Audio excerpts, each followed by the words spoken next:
Hello.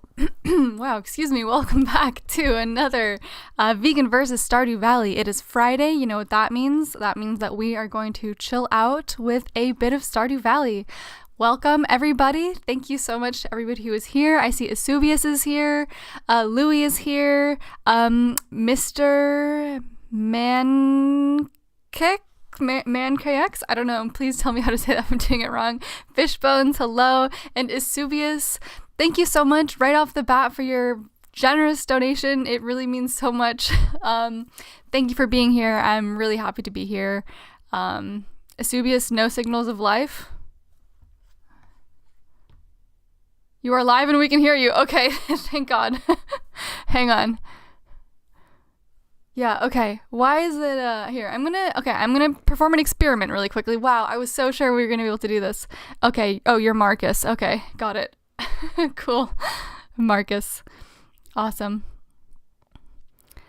All right, so let's see what happens when I do this here. So I've clicked another go live. It does look like I'm currently live though. So LSL is here as well. Woodcroft, hello everybody. Welcome back to Stardew Valley Fridays, which maybe one day will evolve into just general gaming Fridays. But for now, we still have so much to do in Stardew Valley. I haven't even thought that far ahead. I hope that everybody has had a good week since we all last saw each other. I was on Vegan Power Lab's channel. He had me on for a live stream, so Chip and I had a great conversation. It was a lot of fun. Some of you were over there as well, so thank you to everybody who watched that. It was really lovely to get to chat with him and to see what other people had to say in the chat. I only had like half an eye on the chat because you've probably noticed it in these streams, but my attention really bounces around pretty aggressively. When I'm also reading a chat, Friendo's here as well. I don't know if I already said that, but let me see if I'm missing anybody else. Brother Marcus is here as well. Greetings to you as well. Hope that you're doing well. Marcus and Brother Marcus. Yes, we've got two Marcuses in the chat. All right, I'm gonna go ahead and pull up Stardew Valley. I've had a little bit of, I don't want to say burnout, but I've definitely, I would say, pushed my brain to some of its limits this week. I'm gonna maximize Stardew Valley over here, and gosh, my hair's really doing some fun things today, but no one's here because of hair, so we're just gonna move on from that. Ollie's here as well. LSL says, great stream with Chip. Thank you, and thank you for being there. I have yet to sort of scrub through the chat and see what was going on, so if I missed any questions there, please feel free to re-ask them here. Like I said, I was not really able to pay a ton of attention. Marcus does not equal Marcus. Wait, elaborate, please. Fishbones, I saw the interview on VPL, 2.5 hours of greatness. Well, I'm really glad that you thought that. I always I feel a lot of pressure when talking about important things live, which I think is healthy, but so yeah, definitely felt high pressure. My brain was cooked afterwards, but it really was a lot of fun, and yeah, I think we had some really important conversations. There was a lot more that I wish we could have gone to, but there's always the future, right? So yeah. Oh, Vegan Power Lab, speak of the devil, not that you are the devil, but very happy to have you here. Thank you again, by the way, for having me over on your channel. I had a really awesome time. It was great chatting with you. And yeah, we actually talked a little bit about maybe having Chip over for a drawing competition stream. And I think that could be a lot of fun. So on the Wednesday streams where we've been doing drawing from memory, Chip was curious about potentially joining in, and we could see who could draw the better animal in our in the allotted time frame, and then maybe letting the chat vote on that. So, oh, Brother Marcus, mine has a K, the other has a C. Okay, got it. Sure, that makes sense. I thought there was maybe a more significant difference there. Brother Marcus, it was a good interview. Thank you. It's always hard to tell how it's going in the moment. And I haven't watched it back, so that's good feedback, so I really appreciate it. LSL also just made an insanely good pizza, apparently. That's, congratulations. I'm very happy for you. Did you make, the dough from scratch and everything, too? Also, we're gonna go ahead and we're gonna jump right in here and see where we left off. Also, Louis, love the hair, thank you. It's kind of a bit of an 80s thing is happening here, and I'm honestly happy about it, for the most part, but it's also a bit out of control. It's hard to know where the line is between looks terrible and looks fun sometimes, so whatever. The urge to shave it is still incredibly strong, which has not been helped by the fact that I got some feedback that somebody whose opinion I trust in, regard to to these things, told me that I would look good with a shaved head, which definitely fueled the fire. All right, let's hop right in here. Brother Marcus, hail Satan, yes. Vegan Power Lab, was nice chatting with you too. You give comprehensive answers. Well, I certainly take that as a compliment. I hope I didn't talk, too much. I find like I said, I just get excited and I love talking about things, and you were a lovely conversation partner. So I really hope that I didn't dominate the conversation, because that's definitely not what I'm aiming to do, but I'm really glad. All right, let's check the fortune teller. Ooh, I see a glimmer within my scrying orb, a shard of knowledge from the future. Okay. Oh, the spirits are somewhat mildly perturbed today. Luck will not be on your side. Okay. Well, oh my gosh, that's like another day where luck is not on our side. So those like Omni Geodes are definitely not getting cracked today. Wow. Wait, no, we definitely didn't already do them. No, because we haven't had a really good luck day. Okay. We have a letter. Tofu Dog, I'd like to buy a pumpkin from you. My daughter and I want to carve a jack-o'-lantern for the upcoming Spirits Eve festival. I can accept that. I have a pumpkin. And that's for Caroline, who I think has green hair. Sick. LSL says, I did make the dough. I make it all the time and just have it in the fridge usually. Wow, I am impressed. Anything that involves like making dough from scratch, oh man, I've tried several times. In fact, one of the things that I tried to do once is make German pretzels, like the real Bavarian ones. And anything with any yeast doughs are just like a really, really significant struggle for me. I just it's so scientific and precise that I haven't cracked it yet. And I think it's one of those things that you really have to practice, and I just don't have the practice. I don't really have that urge to practice. Vegan Power Lab, haha, I mean, you give great, complete answers. Oh, look, corn's ready. Let's harvest that before I forget and ignore it. I usually write follow-up questions. They were not needed with you. Thank you. I will just officially take that as a compliment then. Yeah, I mean, I love being thorough. I feel like sharing information is extremely valuable, and, I like hearing from other people, so I guess I just sort of default to giving thorough answers. Yeah, I always wish other people would give as much information as they have. Other people are, interesting, and you can almost always learn something from somebody else. So yeah, I'm a big fan of information sharing, basically. Okay, so where do we keep the cave carrot? Also, why is the moral here? Oh, because it's like the special one from the fair that we had last week. All right, amethyst and cave carrot needs to go somewhere. Yeah, so I think the moral goes here. Yeah, so that's where. Okay. Also, I'm pretty sure I found one of these in my freaking yard, which is I've run into so many mushrooms this year. It's actually sort of staggering and unbelievable. So fun fact actually is the person who made this game, Concerned Ape, actually lives in Washington State, which is where I also live. So this game, a lot of the little things, like the way that the seasons work, a lot of the forages and stuff are actually sort of local to me. So it's funny because, I've played this game before in the past, and it's been really interesting and unique to observe, the parallels between Stardew Valley and my real, life. When I just go outside, I do encounter a lot of, oh, look, more ripe corn. Ollie's observation that I almost always have at least one ripe thing on my farm in need of harvesting that I just kind of miss has sort of stuck with me. So I'm hopefully going to become a bit more attentive towards this crop field. Oh, Ollie says no sound from the game, I think. Okay, thank you for letting me know. Let's see. All right, I'm going to switch things around a bit.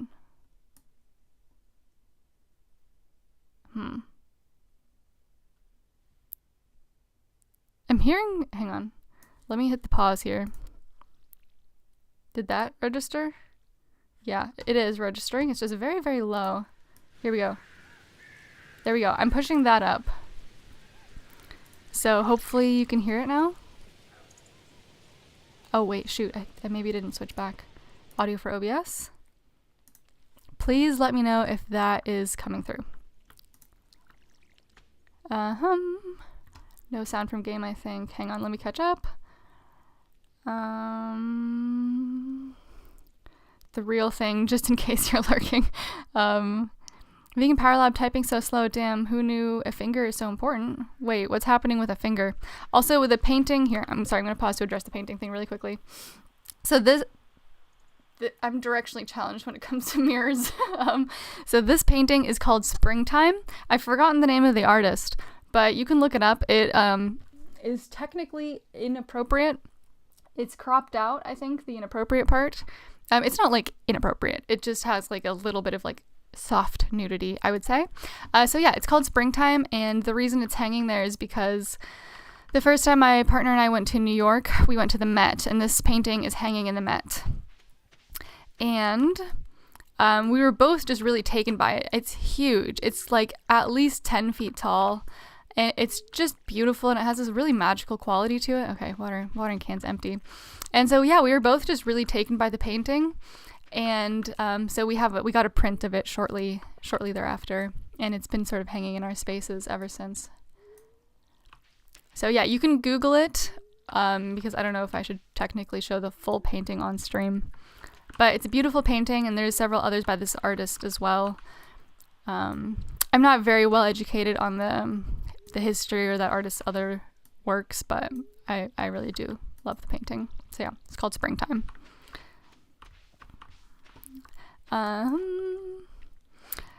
Vegan Power Lab, I think being thorough is a sign of intelligence. Well, I'll certainly continue to take it as a compliment then. I like to anticipate other things. It's actually like a conversational style that I've observed that my mother and I are very good at, or like that we prefer in a sense. I'm going to fill this dehydrator. And that's like, I've heard that there's a difference. I don't know how scientific this is, but the concept at the very least kind of stuck with me. This difference between, 1, 2, 3, 4, 5, high context and low context people, which is basically that some people prefer, that was a weird sound when we put the mushrooms into the dehydrator. Okay, anyways, that some people prefer high context and some people prefer low context, and I'm definitely a high context person, if that's a real thing. So yeah, I always appreciate, like, even when it comes down to plans or, you know, I think plans is probably one of the biggest ones.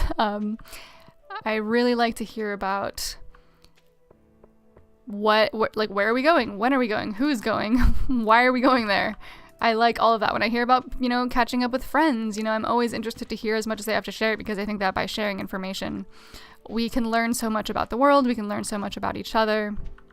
And so I'm always a big fan of sharing. So I'm really glad that it worked for you and it wasn't overwhelming.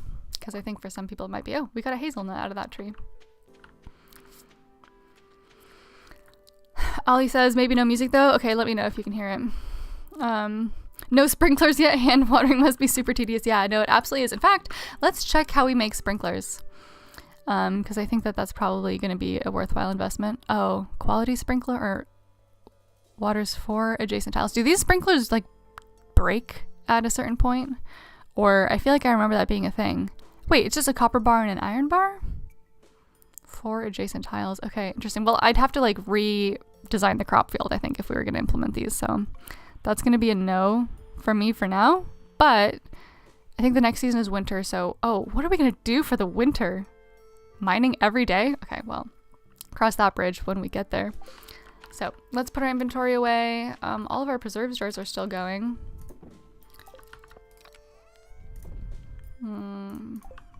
Moss needs to go over here. Cool. Oh, Vegan Power Lab just hurt the pointer finger on my right hand. Can't use it for a week. Oh my gosh, I'm sorry to hear that. Fingers are important. What did you do? It seems like whenever I hear finger injuries, it always seems like it could be like workout related, but that's completely a guess. So yeah, no pressure to share, and I hope your finger has a quick recovery. Okay, so I think we're gonna do the cutting down trees thing again today, because yeah, this is out of hand. This is really not very usable as it is. Okay, here we go.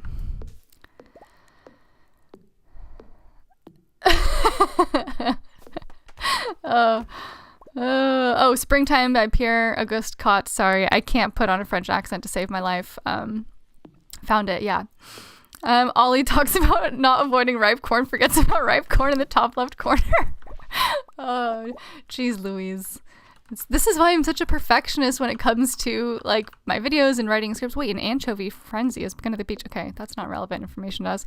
Is because I guess I do stuff like this, and I want to be thorough, and I want to do a good job of things, and sometimes I guess I overlook things, you know, pretty substantially.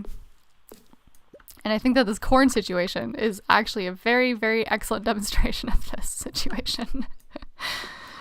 Okay, we're gonna take care of this wood situation. Let's get, okay, whatever the heck, what is this? Oh. Wait, what is this? Okay, cool, we'll get rid of that. Ollie says, okay, there's music now. Okay, perfect. No injustice lasts forever. Hello, any advice on unclogging my bathroom sink? The clog goes down into the basement pipes for sure. Hire somebody or befriend a plumber. Although that sounds like you're using them, but like, don't just use them for their skills, but having a plumber friend is certainly very valuable. Okay, where's the hoe? So we're also going to pick up these. Wait, that wasn't even a seed, was it? Yeah, I don't know. Hire somebody. I don't mess with things that could cost, like, there's a certain, you know, risk when it comes to doing your own plumbing. Although I guess unclogging a pipe is a little bit different than like doing plumbing.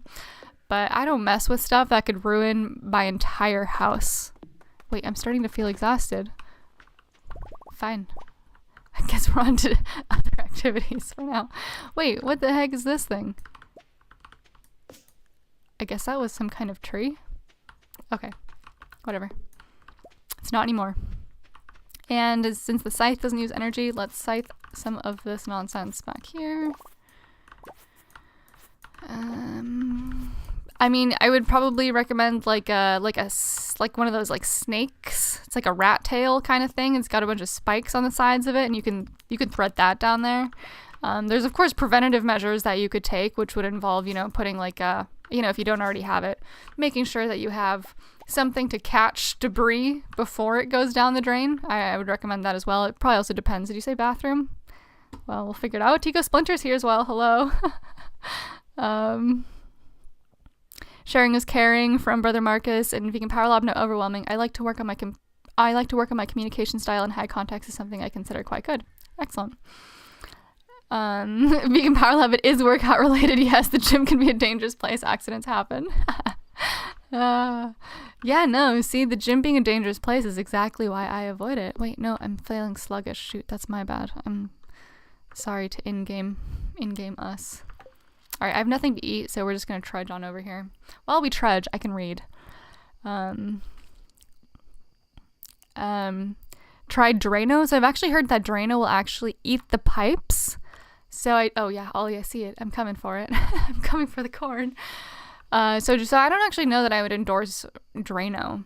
I think that it's actually pretty problematic for the pipes themselves. Here we go. Oh my gosh, moving so slowly. I'm gonna have to eat something. Maybe I should have just eaten that corn. And then let's check on our stock. We have one single iron bar. That's sort of pitiful. A lot of geodes though. That's gonna be a great day when we go to the blacksmith. Okay. All right, inventory has been put away. I'm getting some lag even though I have plenty of application storage. I figured out what the problem was after last time. So, fingers crossed for a technical difficulty-free stream. But now that I've said it, I fear for the well-being of the stream. But no, we don't believe in stuff like that. We're totally fine. Everything's going to be a-okay.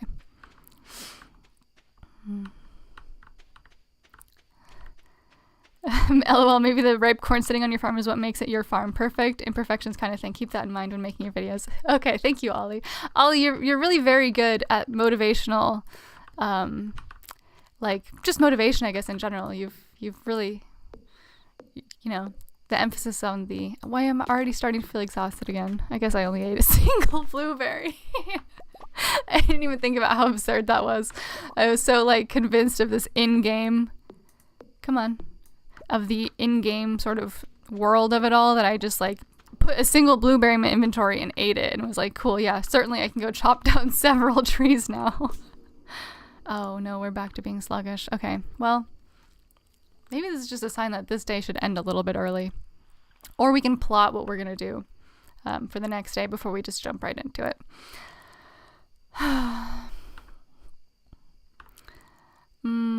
There goes $200 then. No injustice lasts forever regarding the farming. Sorry, not farming. I meant to say plumbing. I really wasn't joking when I said I've sort of used my brain up a little bit for this week. Okay, we're going to head inside. We're just going to chill in the bed, but we're not going to actually engage the bed yet. See, we're just going to do this. And I'm going to hop over here.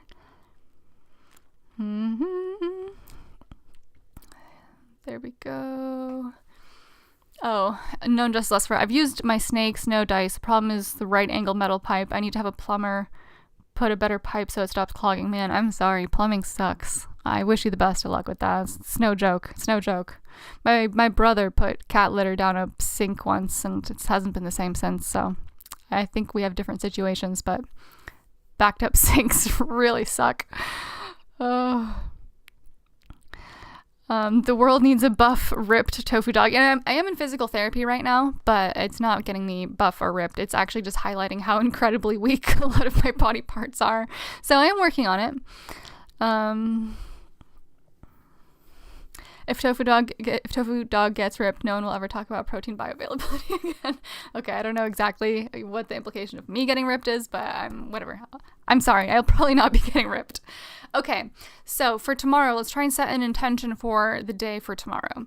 So, depending on the luck, geodes are a high priority. Depending on the luck, as long as it's even decent, I think we should go mining, chop down more trees, which means we're going to need to have some food stocked up in our inventory. And then we can assess the crop field, see if we want to add any more crops, although the watering is already a little bit out of hand. So we'll do that. We're also going to figure out how to do the iron ore, get more iron ore.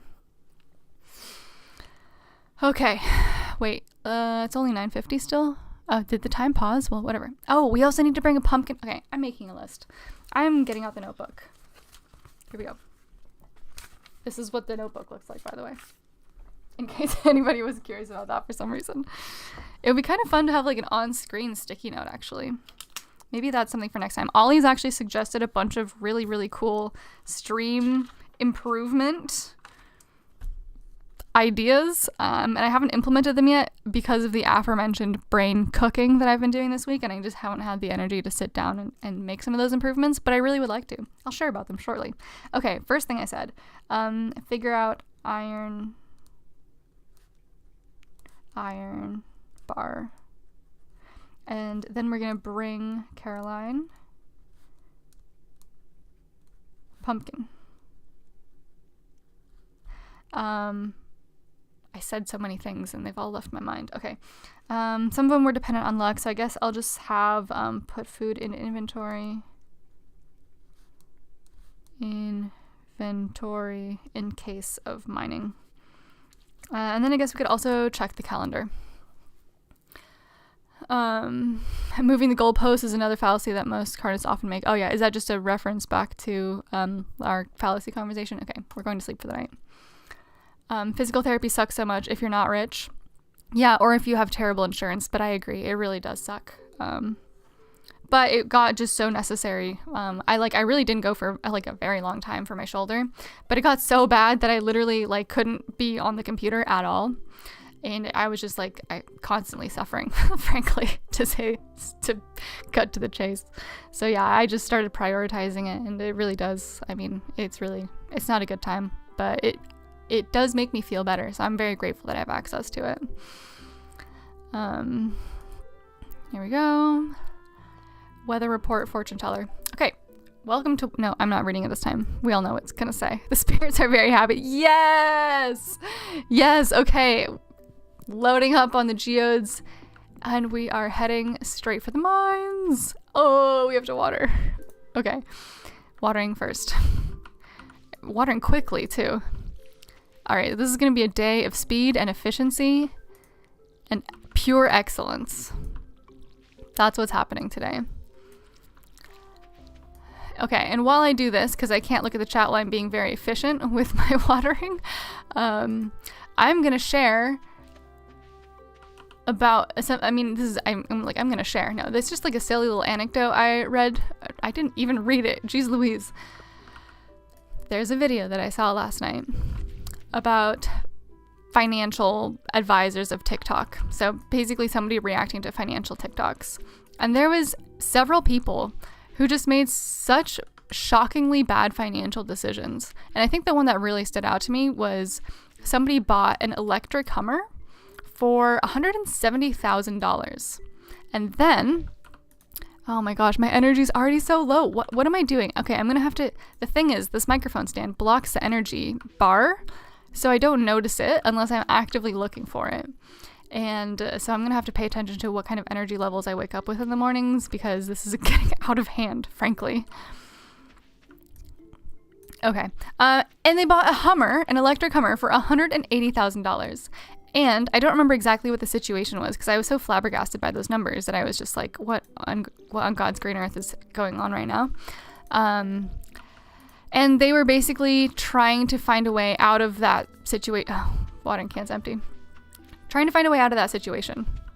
And they were like, okay, I'd really like to sell my electric Hummer or something. And the Hummer, they still owed $168,000 on their Hummer that they bought a year ago for $170,000. The Hummer is now worth $70,000. Like, if we're generously estimating, according to the other person, like, who was doing the financial appraisal or whatever. And so if they sell the Hummer, they still owe like almost, I don't even know how much money, like, I don't know, $100,000 on a Hummer, on a car that they wouldn't even own anymore. And like, sure, that's definitely something we could say they brought onto themselves. But, you know, sometimes you hear those stories about people like ending themselves after like a really catastrophic situation in the stock market. And like, in that moment, I just felt so hopeless for that person. Like, imagine that's the, sorry, I've gotten distracted by scything things senselessly. No, senseless scything. That's a tongue twister. Say that 5 times fast. All right, we're putting stuff away. We're clearing the inventory. We're grabbing food, and we're heading for the mines, and we're grabbing the geodes, and we're doing those on the way as well. Okay. Food-wise, let's grab some of these nonsensical seeds. Why did I call them nonsensical seeds? Okay, we need maple, acorn, and pine. I'm pretty sure that that's them. And look at that. We could make so many of these power bars you would not believe. We're going to be rich with field snacks today. We're making 15 of those bad boys. And we're taking all of them into the mines. And this is going back. There we go. So we have food. That should be enough food for the day. Okay? If that's not enough food, I don't know what is. That's the wrong chest. This is the right chest. Frozen geode. Geode and omni geode. Those are all coming with us. And we are watering the cat on the way out. Friendo, don't you worry. Tofu cat is going to thrive today. Field is watered. Let's take the southern route, because I think I'm ignoring the preserves jars for now. That's intentional. We'll come back for them later. We cannot squander even a single further second of this good luck day that we've been waiting for literal weeks at this point. Okay. Oh yeah, but what I was saying earlier, oh yeah, sorry, I'll finish the Hummer story. I think I maybe already did finish the Hummer story, but basically, I just can't imagine, I genuinely can't get into the headspace of a person who made that kind of a financial decision, and I just feel bad for them. Like, oh my God, imagine that that's your life.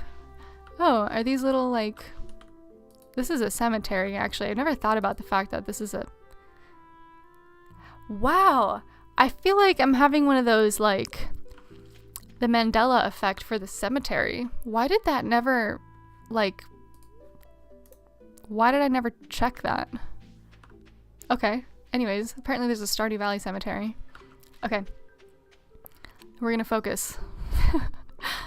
Blacksmith, here we come.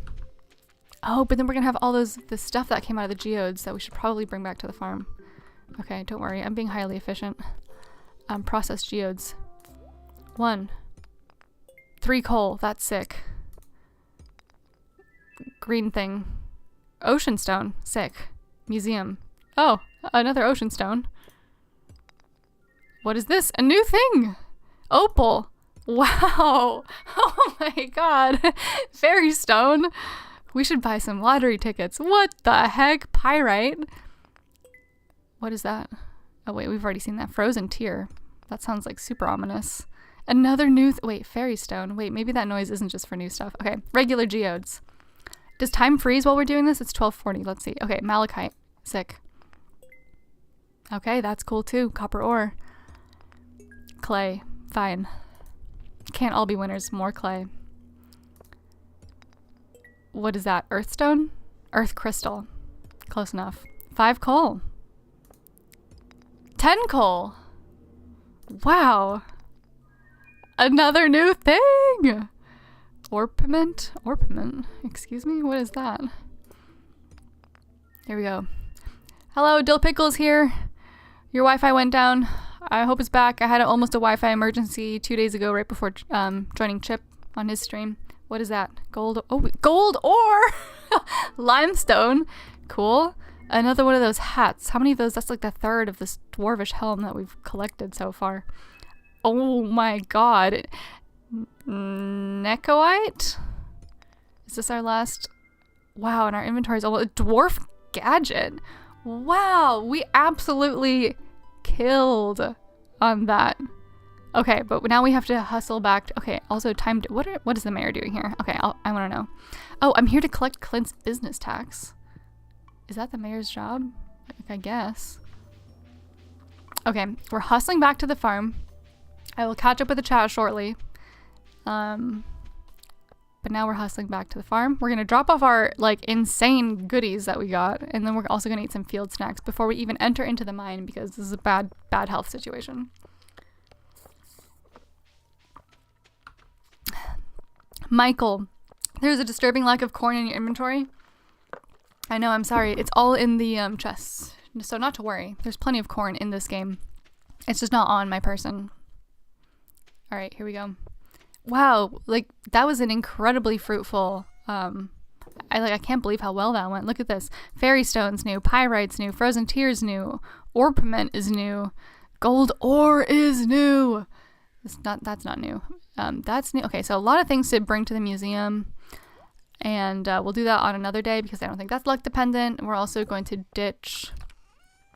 Can we wear that? Oh no, I have to bring it to Gunther. Well.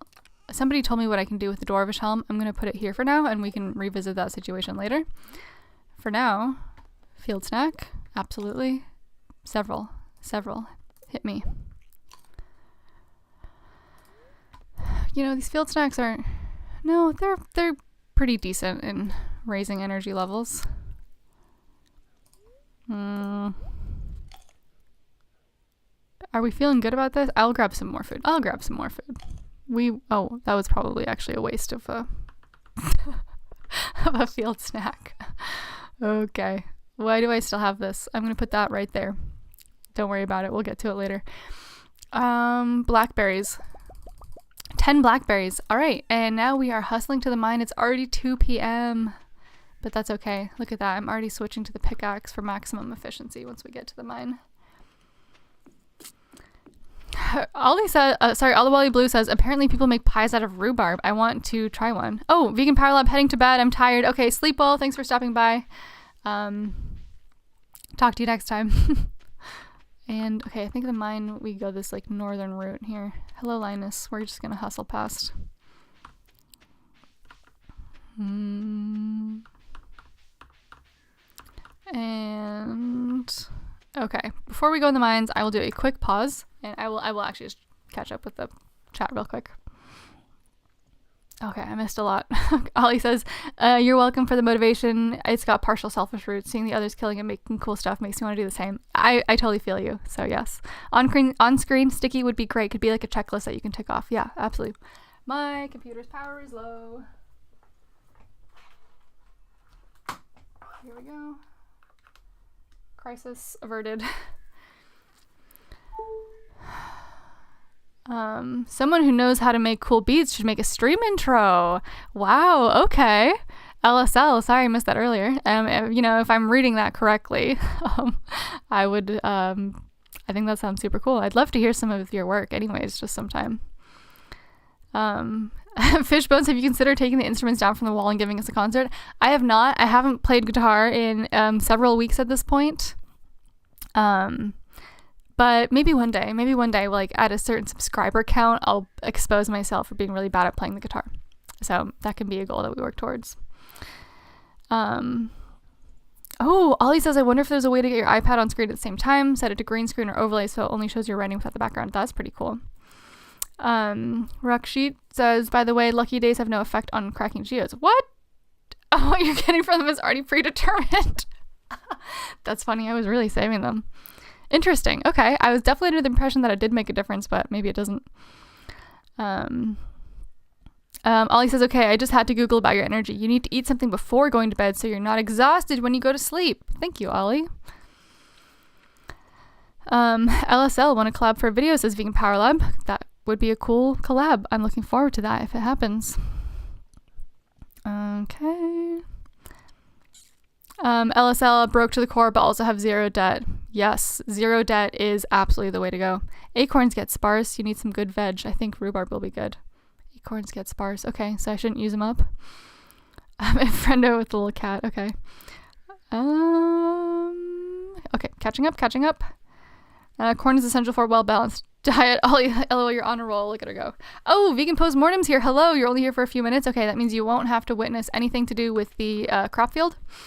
All right, Wally, also, do you like fiction or non-fiction books better? Tofu Dog, favorite book? I like both. I mean, they serve like wildly different purposes in my opinion. Okay, so we're all the way down the bottom of the line. They serve wildly different purposes. So I would say that I enjoy them equally. I just, when I'm reading to learn, it's different from reading for enjoyment. So yeah, they both have value just in different ways. Okay, pretty shit day for mining so far. Favorite book. So like when I was a child, I definitely would have said Harry Potter. And I do still have Harry Potter love in my heart, despite the fact that J.K. Rowling is absolute garbage. But I'm kind of in favor of the death of the artist anyways. Like I'm completely uninterested in who artists are as people for the most part. I'm pretty heavily skeptical of the whole idea of celebrity in the first place. I just think like everyone's just a person and J.K. Rowling is just a person. And I've started like thinking of artists and like authors and all that more as explorers, and what they discover is a little bit independent of them. I obviously also recognize that what people make is obviously like often a direct result of the lives and experiences that they've had and the culture that they're a part of, so I'm not discounting that either. But there's definitely a lot of complex thoughts around that, and some people do really catastrophic things, and in that case I absolutely understand quote canceling them and support of their work, especially public support. So yeah, I don't think I'd play any Harry Potter games or anything like that, but I do still believe that it has getting beat up by this bug. Oh Jesus, it is dense back there. Okay, please let me find a ladder. Oh good lord. Okay, but these days frankly, when I read for fun, I've been for quite a while. Oh, ladder. Perfect. I feel like we've been here before. I'm getting deja vu. I've been reading, actually I haven't for a little while now, but I would say good fan fiction. And it might be hard to believe that that's out there, but it genuinely is. All right, we're going to eat a power bar because we have it. And so yeah, I would just seek out like the best written, most interesting fan fictions of it's Harry Potter, guys. It's Harry Potter fan fiction. But I will say that some of the best things I've ever read have been like really quality fan fiction. And a lot of fan fiction authors actually go on to become authors who publish original works. That's not to say there's not also a ton of hot garbage out there that is also fan fiction. I mean, literally anyone can do it. It's not a surprise that sometimes it's simply god awful. So I mentioned it, I think, in the last stream, but I recently read a romance novel for the first time, like a couple weeks ago, on the sort of the New York trip. It was like, I'd never read one before. I literally do not know how I discovered it. This area is infested. Oh, Jesus. I don't think we've been here before. Okay, what's it infested with? How are we gonna... Do I have to kill to get deeper in the mines? I won't do it. I won't do it. What? No! Help me! What does this mean? I've already done the lap. Do I have to kill a monster to get a ladder?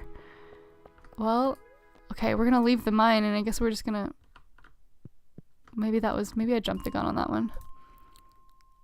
I didn't even check what level I got to. Okay, well, we're just gonna mine, I guess, here for now, while we have our good luck. Okay, iron ore, speaking of good luck. Okay, so the last book that I read that I really, really enjoyed was a male hockey romance novel. And like I said earlier, I have absolutely no idea how I discovered the book. I was reading, I'm maybe on Reddit, maybe somewhere else. It's all a blur. I don't know okay, ladder, but we don't need the ladder right now. This seems like a relatively safe floor. And so I downloaded it for the Kindle, because it was on sale or something. I think I literally paid like $1.99 for it. And my expectations were incredibly low because I had, stop hurting me, slime. It was one of those like completely ridiculous romance novel covers, of just like semi-undressed people. I'm sorry, I hit the bat, but they're fine. Just normal park volleyball activities happening here. Leave me alone. Oh, Jesus. And I loved it. Honestly, it was so much fun. It completely took me into a different universe, which is what I look for in my entertainment reading. It definitely had a bit of raunchiness to it, but it was also just highly entertaining. It was really just fun. I got so immersed in it. Like, I totally had so much fun with the characters. Okay, we're next floor. We're gonna see what the next floor is.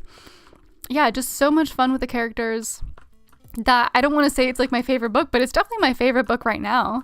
And I'm actually planning on continuing to read the rest of the books in that series because they're about like other characters from inside of that universe. So, okay, another ladder. We're gonna ignore it. So, I'm starting to feel exhausted. Field snack time. Nut bar. I guess we should maybe start calling them, although they're not nuts, huh? They're like seed bars. Okay, quick pause. Ollie says, got to go watch BB. Thank you for the stream. Thank you for tuning in, and I hope that you enjoy Big Brother. Being in postpartum, oh my god, what did you do to the patch? Honestly, nothing. Yeah, the patch is actually looking like quite nice and symmetrical. Don't worry about it. Dill Pickle, the only time I owed money on anything was my car before I paid it off. Yeah, I think that, people are very comfortable getting into debt. Like, I don't want to judge because everyone's situation is different, but yeah, avoiding getting into debt is one of the best things that you can do.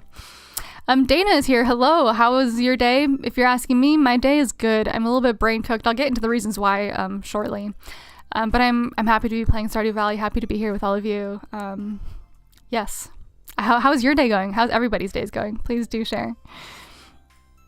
Dill Pickle, there are only a few people that probably fall into the camp of being both generally good person and creative geniuses. Yeah, absolutely. We have to sort of pick and choose and draw that line. Massilia is here. Yo, all at Louis.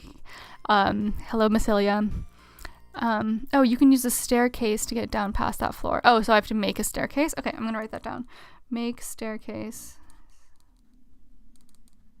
Thank you, friendo. That's incredibly helpful. I would not have come up with that. For infested floor.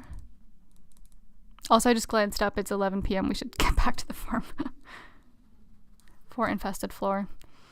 Barat says you can leave the mine and come back. Infested floors can randomly appear. Okay, sick. Olawali, ooh, spicy yellow. Yeah, I think the monster floor will still be there for the entire day. You can ignore it going out and coming back in. Okay. Tofu with her pickaxe, mining her own business. Yes, exactly. Okay, so we're gonna eat this field snack, I guess. We'll do like a tiny bit more mining because we're gonna push the limits of what's possible here. And then we're gonna leave. We should leave now, actually. Okay. Back to this other ladder. You need hundo stones, though. Yeah, no, I have 100 stones just back at the farm. But I guess I should come equipped with one now that I know that that can happen. Just in case, in future mining sessions I run into an infested floor, I can still progress. Yeah, so I'll just have one as backup. So yeah, I guess that for now I would say that random hockey romance is my favorite book to the point that I enjoyed it so much that the author, like I guess it's more the publishing company, they're going to be releasing it's getting late, yes, I understand. The publishing company, they are making a new set of that series with covers that are like these little like cartoony covers. And okay, we're gonna address this jar stitch. Oh, well, look, they're all done at the same time. Okay, now we can get them all on the same rhythm. That the author is going to be, not the author, the publishing company is going to be releasing them all with these like cartoon covers that aren't just like half naked people on the cover, right? And I'm considering buying the physical copies just because I really enjoyed it like a lot, and I can imagine myself rereading it. Okay, fortune teller. I sense that a new viewer has joined us, a young lady from Stardew Valley. Welcome, welcome. The spirits are very happy today. That's 2 days in a row. Yes, they will do their best to shower everyone with good fortune. Sick. Okay. Oh, we need to also bring Caroline the pumpkin. So, first we're going to water the chest, as usual. Blackberry field snack we'll keep because we're going back into the mines. Oh, here's one single pumpkin. We'll hang on to that for Caroline. We'll grab this random corn. And we'll do our watering for the day. Something else that happened today that I figured people here would be able to relate to was, so I was watching Good Mythical Morning, which is Rhett and Link's daily show, which I do not recommend, but I'm hooked on it. Like, I can't stop. I'm committed. Oh, look at that. Some corn. And I usually watch it every day, or, maybe I miss a day, but, I'm usually not behind on episodes because it's my comfort media. And, I realized this morning, because I was feeling kind of burned out yesterday too, and just exhausted, and I realized that I haven't watched a single episode of Good Mythical Morning this week. And, that basically never happens. That was kind of like a signal that something was going on in my life. And so I watched a bit of Good Mythical Morning today, and I feel a little bit cured. I'm not gonna lie. Oh yeah, okay. But basically, the episode of Good Mythical Morning that I was watching, there's somebody named Stevie, and she is like the creative officer, she's COO or something. And she was talking about Rhett was wearing a mask. Rhett is one of the two guys. And it kind of made his hair look funny or something. And she started talking about like, oh, like, when you're playing with like a dog or a cat and you pull its ears back and it looks cute and it's looking at you with like these really big eyes. And she used the it like for an animal who she was talking about like being cute and caring and affectionate for. And it is so out of place to me now, like calling animals it. And it was hard for me at first. Like when I first heard about like people like right sort of at the beginning of when I started considering myself vegan or getting more involved. There we go. Kitty got pet. Kitty's gonna get water. I was like confused when people, not confused, but like it felt clunky and awkward to me. And it was definitely an intentional shift that I had to make to change my language from calling animals it to calling animals they or he or she. I think they is the correct one since, he and she are human constructs. Gender is a human construct. And animals don't perform gender, but anyways, more on that another time. And I just like, it's one of those things that just goes to show how much things change and your own, like, I can't believe I used to do that, basically, is what I'm getting at. Like, considering how incredibly foreign it sounds to me now to call animals it, I'm just like genuinely like baffled at the fact that that's something that I used to do. And it's just, it really just highlights how different, you know, my mindset has become. And I had to work for that change initially because it just did not come naturally. And it really does just, like, it was just sort of staggering to hear it. And it annoyed the crap out of me. I was like, what do you mean it? Like, do you not hear it? Do you not hear the words out of your mouth? And yeah, it was like shocking, kind of. Like, not shocking, because I know that that's how most people operate, but definitely really highlighted that phenomenon for me. So we're going to keep these. We're going to keep the field snacks. That's probably going to be enough to get us through the day. We're going to sell all of that blueberry jelly. So we're going to make some good money. Here we go. Get in there. I like how it changes color because they didn't make an animation for the blueberry jelly, or presumably any other color of jelly. So I'm feeling like the move is going to be just head straight to the mines and mine for this entire day. Because, I mean, let's see, by when do we have to give Caroline the pumpkin? Let's just do that on the way, and then we'll hit the mines shortly thereafter. Oh yeah, I guess I answered favorite fiction book currently. It's called, oh yeah, just so you know, in case you're curious, it's called A Heated Rivalry by Rachel Reed. And I do recommend it. Wait, how do I get out of here? Was I correct? It's genuinely a fun book, and if you want to read something new, it was like the first like real romance novel. Wait, the mines are north. I thought I was going to the museum for a second, but I am in fact going to the mines. It's okay. We can make it through this. And then in terms of other books, I don't really think that I have one. I feel like every book I read has, that's not true. Not every book I read has like a special place in my heart, but it's, you know, it's usually the most recent thing that I've read, I guess, is kind of how it feels. Cute little squirrel. So I might say that it was, I mean, it would be ridiculous to say like how mine's changed, but right now I guess maybe it is. But for all time, I don't really have an answer, but I'm curious if anybody else has favorite books of any genre. I'd be curious to hear about them. Oh, I didn't make a stone staircase. Whatever. I think we'll be okay. Demetrius is still here. It's good to take a break from work every now and then. Wow, that's so topical.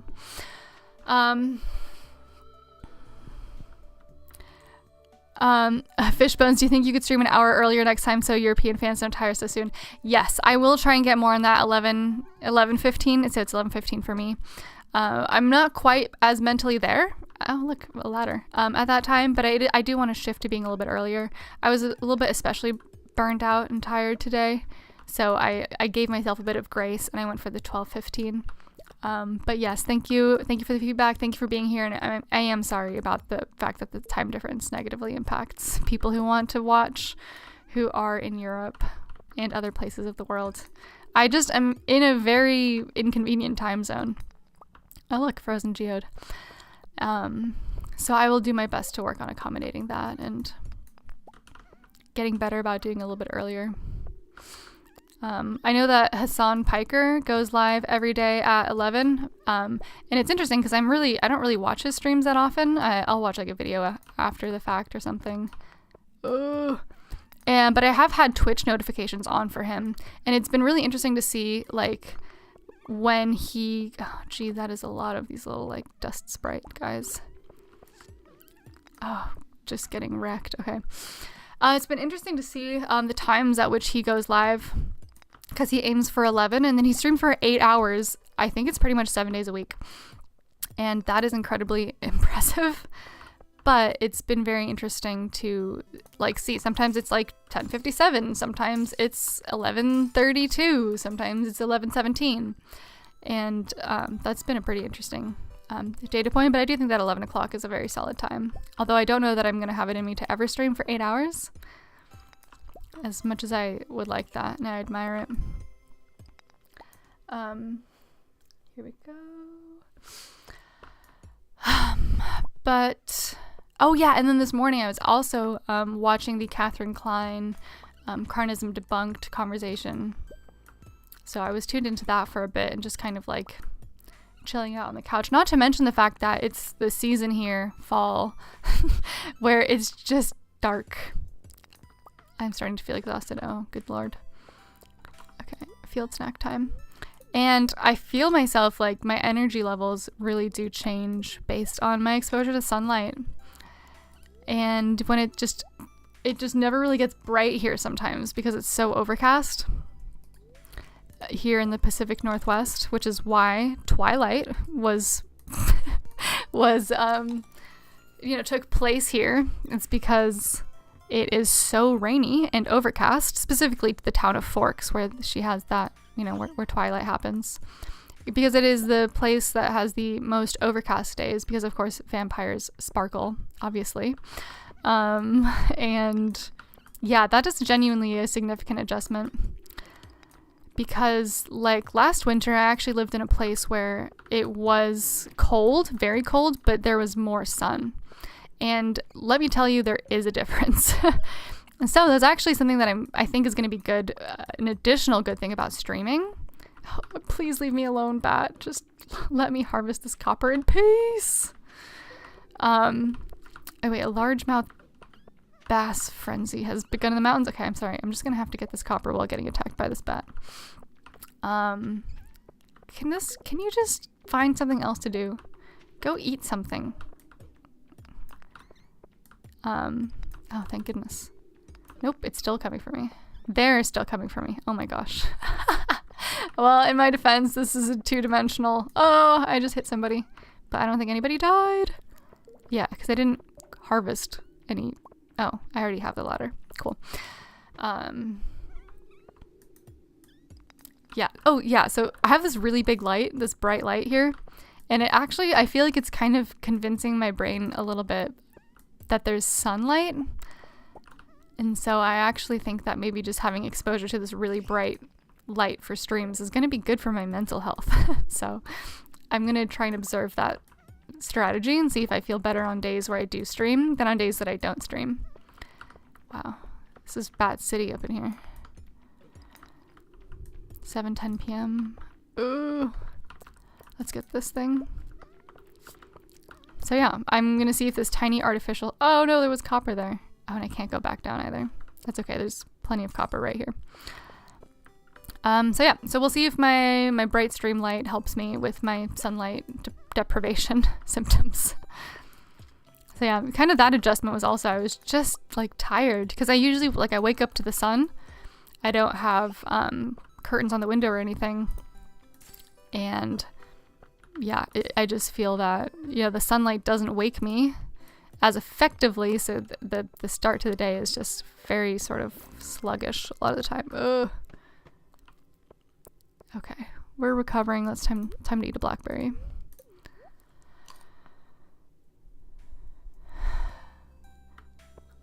All right, quick pause, catch up with the chat. Okay, let's see. Michael with some bowel movement humor jokes in the chat. LSL is going to be here but working on the chip collab. All right, I look forward to whatever that's going to be. Dill Pickle, sometimes just reading or watching something for fun is what you need to take a break from everything. But I do like when there's intimacy in media that can portray love or caring genuinely. Yeah, no, absolutely. And that book that I was talking about really genuinely did it. It was really fun and beautiful and just silly and simple and all those things. So yeah, reading for fun is absolutely something I recommend. And not only that, but I find that there was a time where I was like struggling to read like heavy or serious things. Like I was having a hard time really tuning into it, staying focused and absorbing the information. So what I did is I retrained my brain to read by reading fun stuff, silly stuff. And you can sort of teach yourself to read. So that's what I recommend to people who are struggling to read like heavier or denser things, is just train yourself to read by diligently reading very silly stuff, and then the harder stuff will also follow much more easily. Dill pickle is probably to keep things gender neutral. I heard people call other people it instead of they or them, but I agree it should be avoided when talking about living things. Yeah. Yeah, I think that the gender neutral thing, you know, they is right there. And the thing is, like, they're a pretty progressive group of people over at Mythical with Rhett and Link, so I don't know why they wouldn't have been the first thing on Stevie's mind, but I mean, it's because animals are objectified. But yeah, we can give the benefit of the doubt, I guess. Dill Pickle says, I've read The Sorrows of Young Werther and PKD Valis the most. I haven't heard of either of those. Would you recommend them? Michael says, I streamed for almost 6.5 hours once a while ago. I was playing Oddworld Abe's Odyssey, one of my all-time favorite games. Woodcroft, were you talking about Hassan Piker? Yes, I was talking about Hassan Piker. I don't usually watch him live that much, but I do. Like I said, I watch some of like the edits of some of his streams when it has, you know, he talks a lot about American politics. And, you know, like world politics as well, but I think that some of his election coverage is pretty interesting. So yeah, that is who I'm talking about. Of course, the fact that he is not vegan is absolutely insane. And he has that vegan editor, Austinox. I've enjoyed some of the content that Austinox has put out. Oh gosh. Oh no, more bat. Oh, Jesus. Go away, bat. No. 9:10 p.m. This has been a very fruitful... Okay. Sorry, I need to get this iron. Oh, shoot. I am low on health. I should probably eat more. Let me eat. Eat the blackberry, yes. Eat another blackberry. Yes. Run away. Run away. Eat another blackberry. We're gonna make it out of this mine alive if it's the last thing I do. Alright, pickaxe. Hustle back over to the iron. Yes. Yes. Wow. And ladder. Level 50. Alright, we've got another one of these freaking mystery chests. Fishbones, thank you so much for your donation. Thank you for being here also. Very much appreciated. It means so much that you all see value here, and it is a delight to be able to hang out with you all and hopefully provide something of value. Okay, let's see what's in this mystery chest. Dill Pickle, yes, but Valis is a very strange book. Alawali Hassan is a bit of a goof. Yeah, he sure is. Wait, we're not hitting that with a pickaxe. And I'm gonna shift and sit on one of my legs real quick. Tundra boots. That does not have the word leather in it. Are you picking up what I'm putting down? Are you? Are you? Fishbones, I'll be off then. Good night. Okay. Good night, Fishbones. Thank you.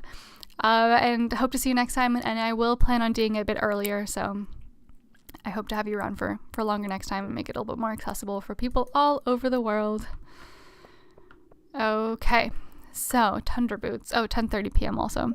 +2 defense, +1 immunity. These are the same as the leprechaun shoes. I think the leprechaun shoes are cute because they're green and they have the exact same stats. So we're going to leave it as is. All right, so let's head down another level just to see what it is. And then we're going to head back out because it is late. Oh, there's a ghost. Oh, I feel like... No, we have not encountered a ghost before, have we? Sorry, I hit that bat, but we did not kill them.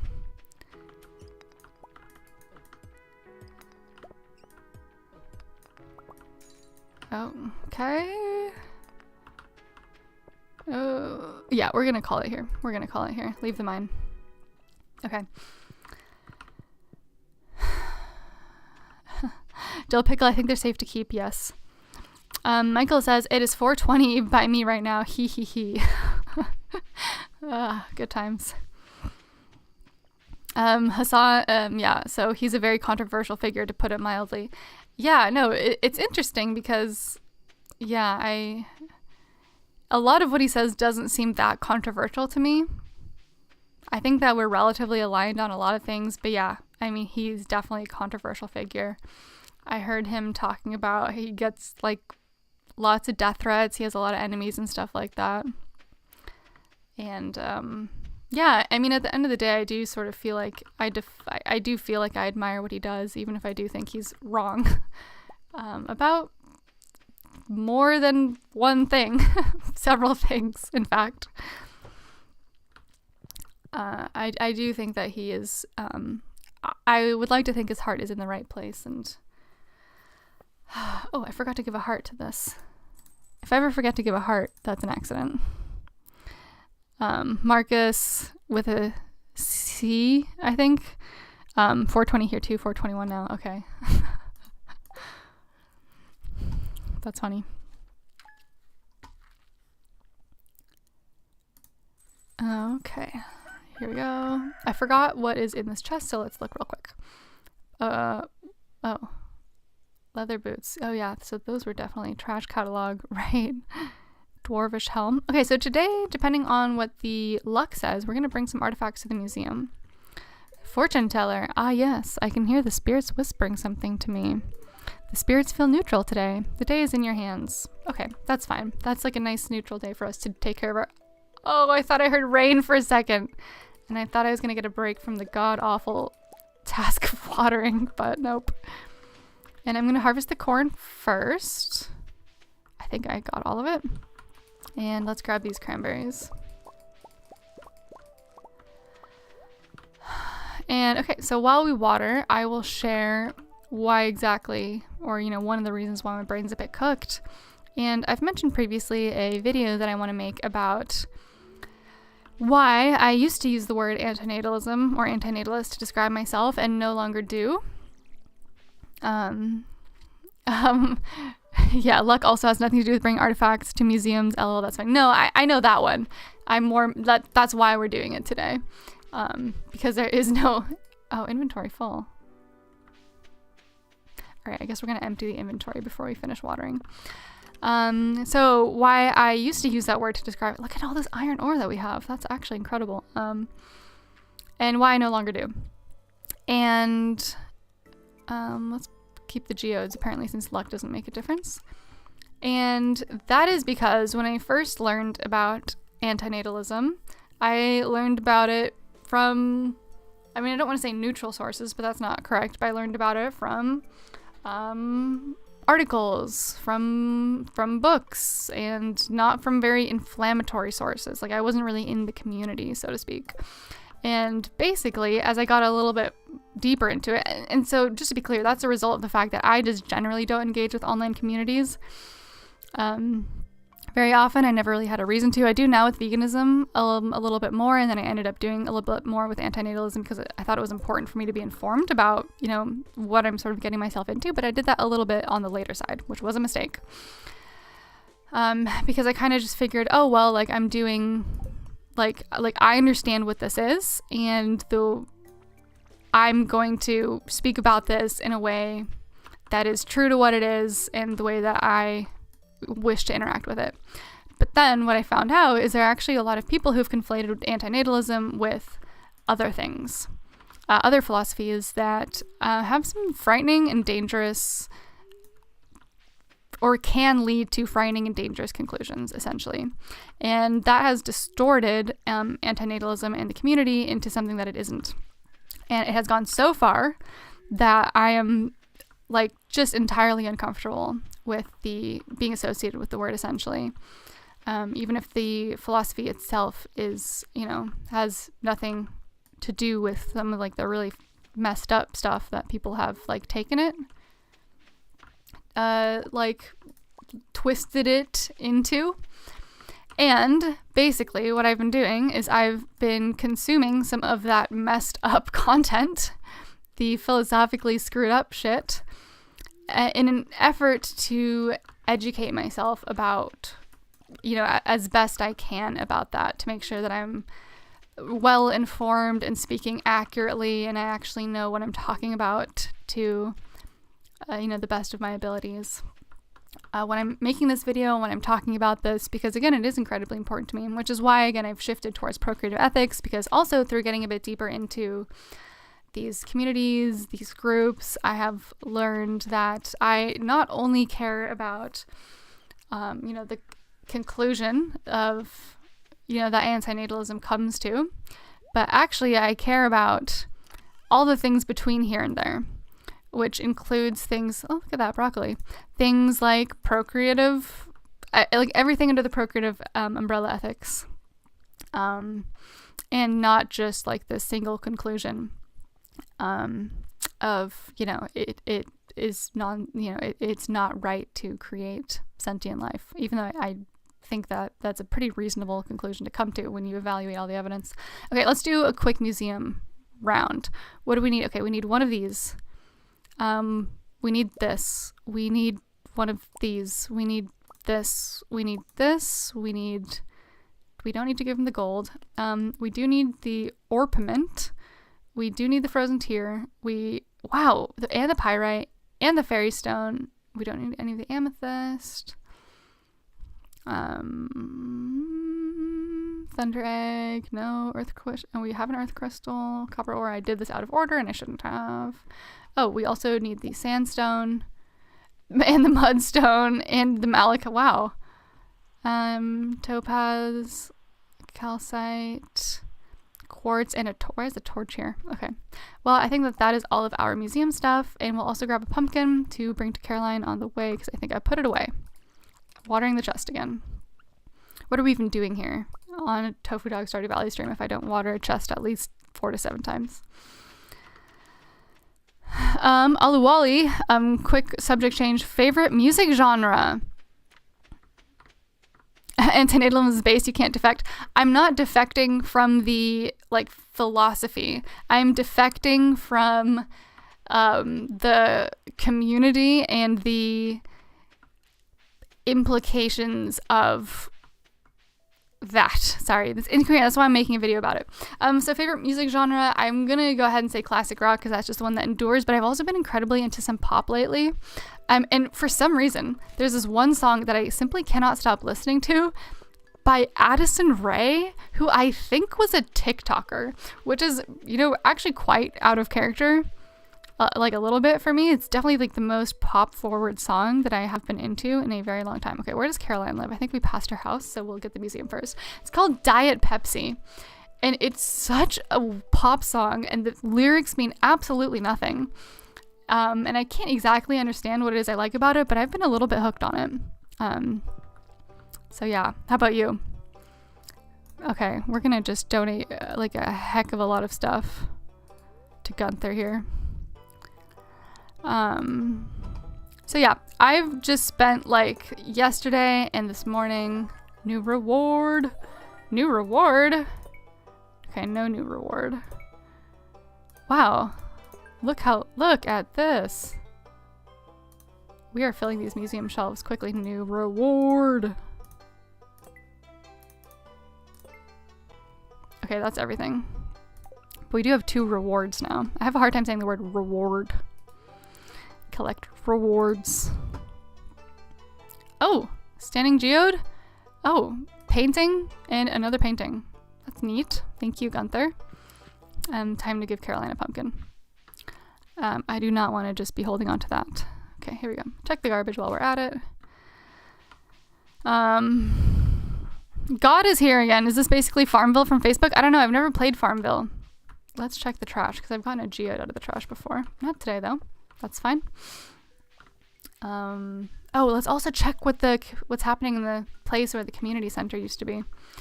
So basically I was just consuming a bunch of people saying mystery boxes, cool, and a rusty spoon. Tell me I need to bring the rusty spoon to Gunther. Let's go ahead and do it while we're at it. So I was just consuming a bunch of very dark, weird, messed up shit, essentially. For most of yesterday, which I was this is my break day, time to just listen to something, and it was that. And it's okay, it was interesting and important, but it definitely also cooked my brain. Spoon.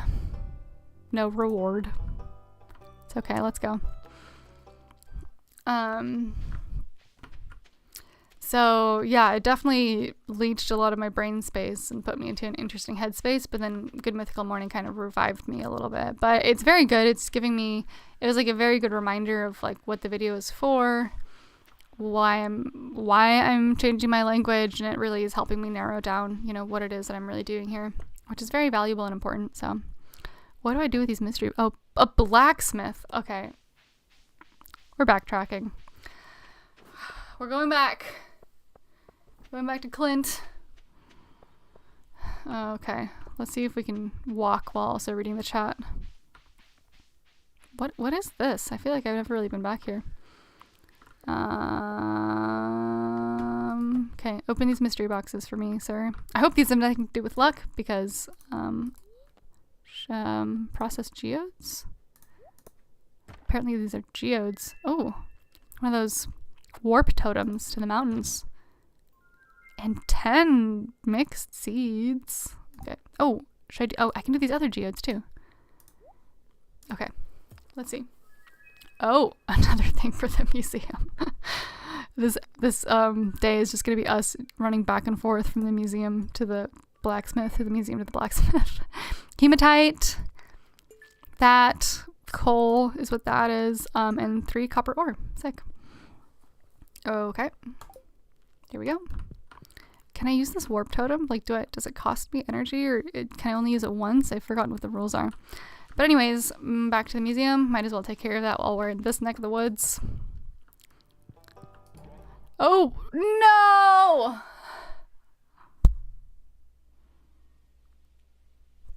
Oh, god damn it. I just warp totemed to the woods. What a catastrophic waste of everything. Time, energy, and warp totems. Good lord. What an amateur move.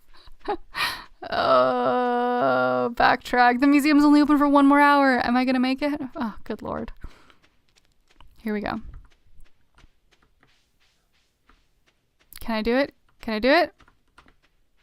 I don't even know where the museum is. Oh, we have like a lot of south to go. Oh, Jesus, come on. I'm focusing.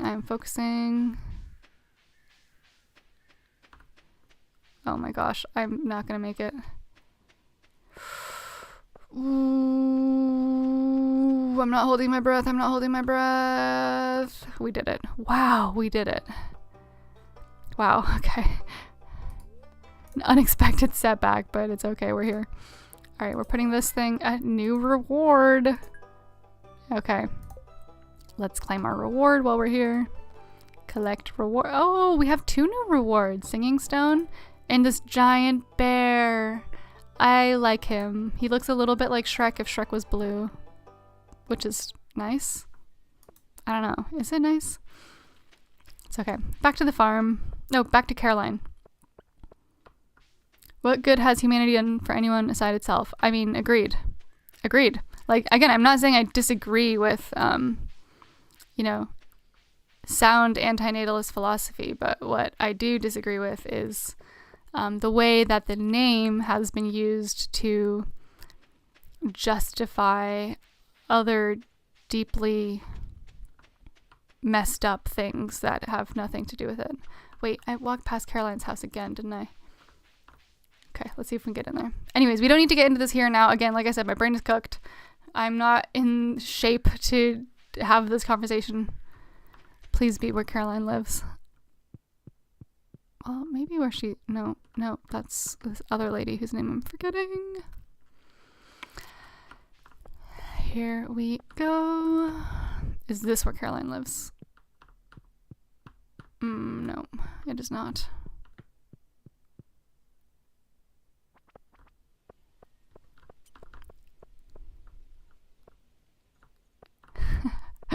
There's some salty things happening in the chat right now. I'll address that shortly. Yeah. Well, okay, right now the mission is to find Caroline.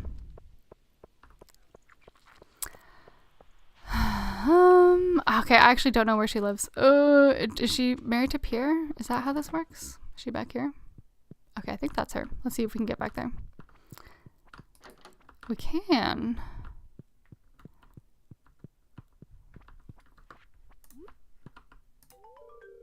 All right. She says, oh, the pumpkin. It's a good one. Abigail will be so happy when she sees us. Thanks, Tofu Dog. You are welcome. Okay, quick pause. I'm going to catch up with the chat.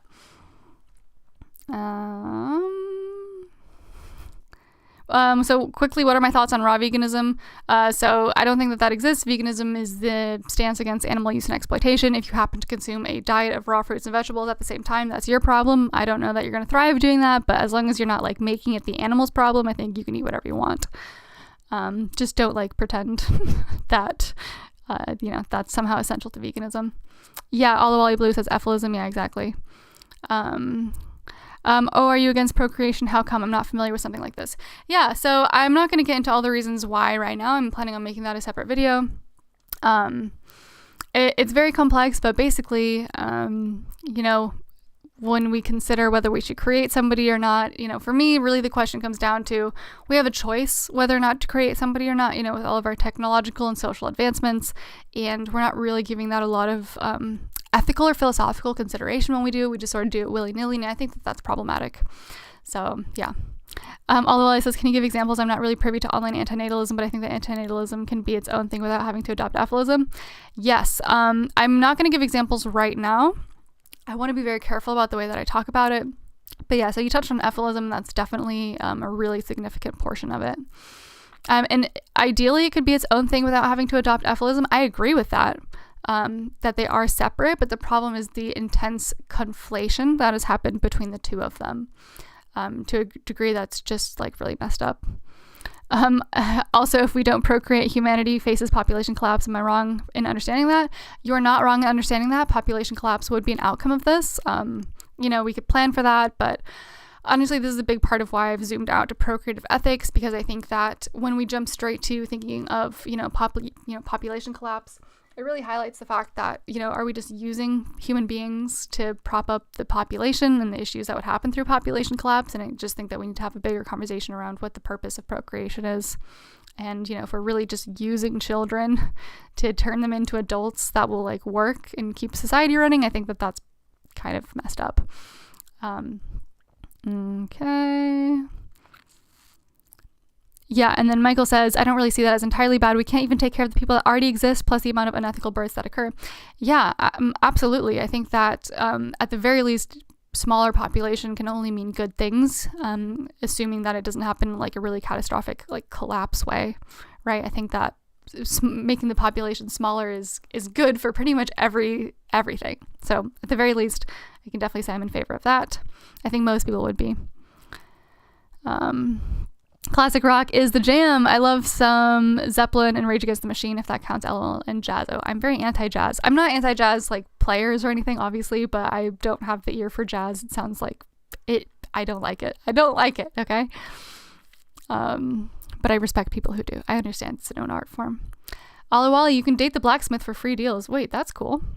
Oh, the blacksmith is one of the worst characters in Stardew Valley. Just wait to see some of his cutscenes. Oh, interesting.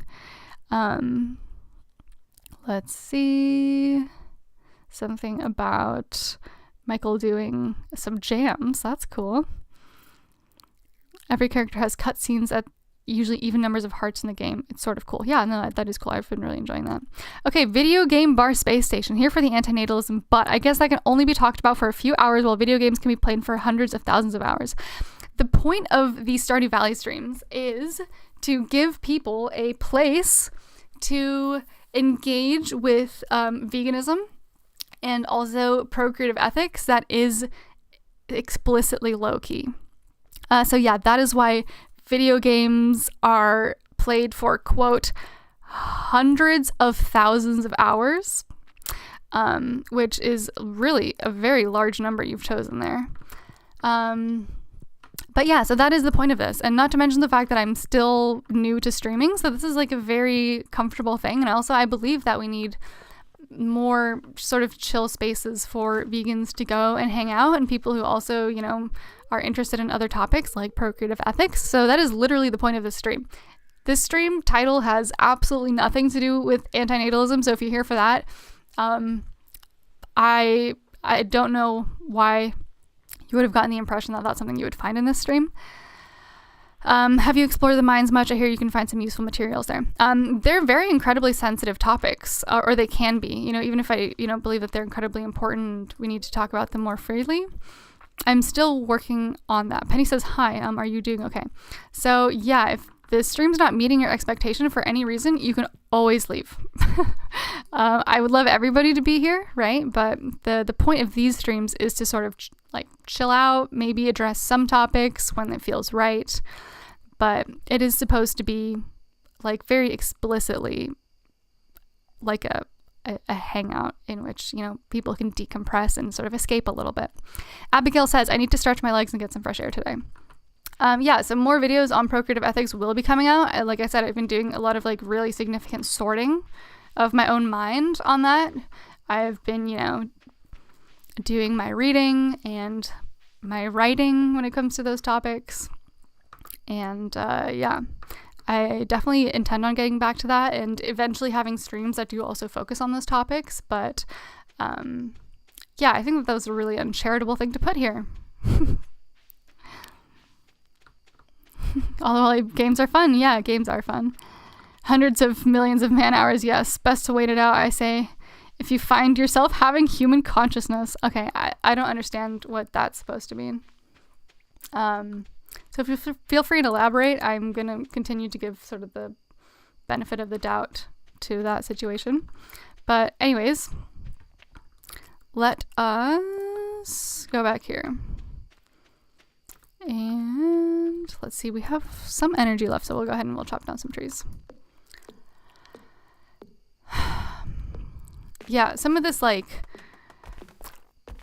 I find that, yeah, so one of the reasons why, I guess I might as well elaborate a little bit, why I also want to extend out to, you know, using the language of procreative ethics is because it's not just about this, like, oh, you know, humanity is, I feel like antinatalism, when it comes to being active with antinatalism, skips a couple of steps, right?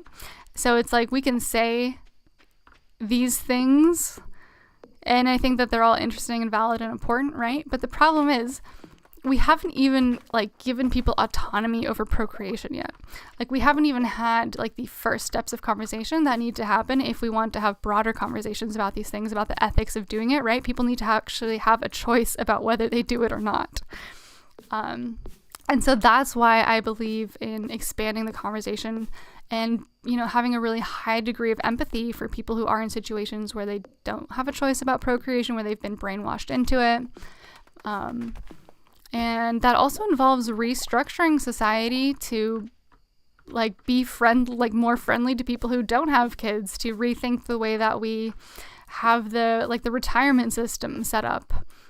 The way the tax system is set up, you know, all of those things are important, like essential pieces of the puzzle if we actually want to make a difference when it comes to the number of people who are born and the reasons for which, you know, they are being born. And I am very, very passionate about those things. Yeah, and I find that just like just plainly advocating. Oh, we're starting to get exhausted. Also, I found a book and a heart shirt. Wait, that shirt rules. Okay, we might have to switch to that shirt shortly. Yeah, and so I imagine that there's a future in which I have streams where I react to articles, videos, you know, all kinds of stuff in which we get a little bit more into those topics. But, you know, I feel like I'm a little bit more interested in focusing on like the changeable immediate reality in addition to some of like the more sheer philosophical stuff. Mixed seeds, there's a little bit of everything, so I guess we can keep those for another time.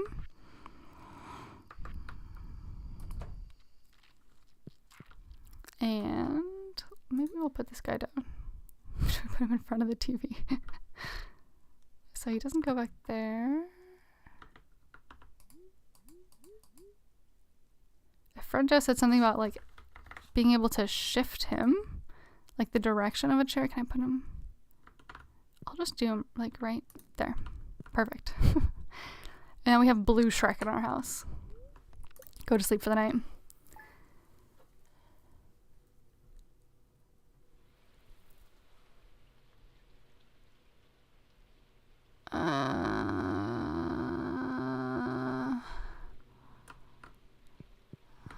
Here, let me zoom back in.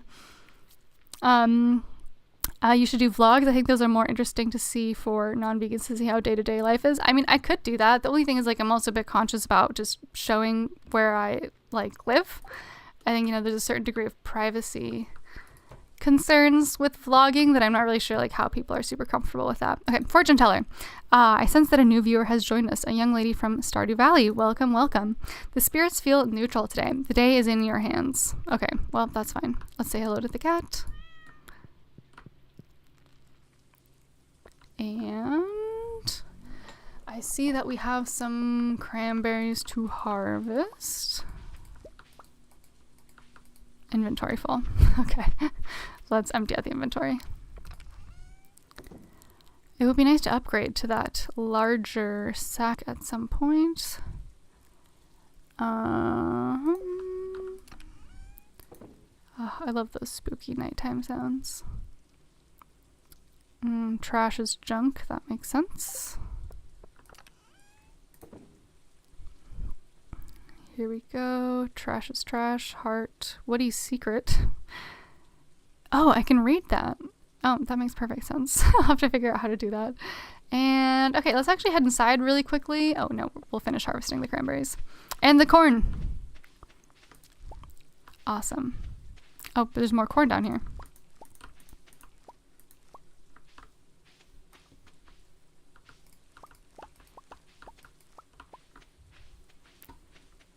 Okay, put that away as well. And let's see what happens when we read this book. How does one read a book in this game? Like that. I've learned a new power. Okay, that's nice.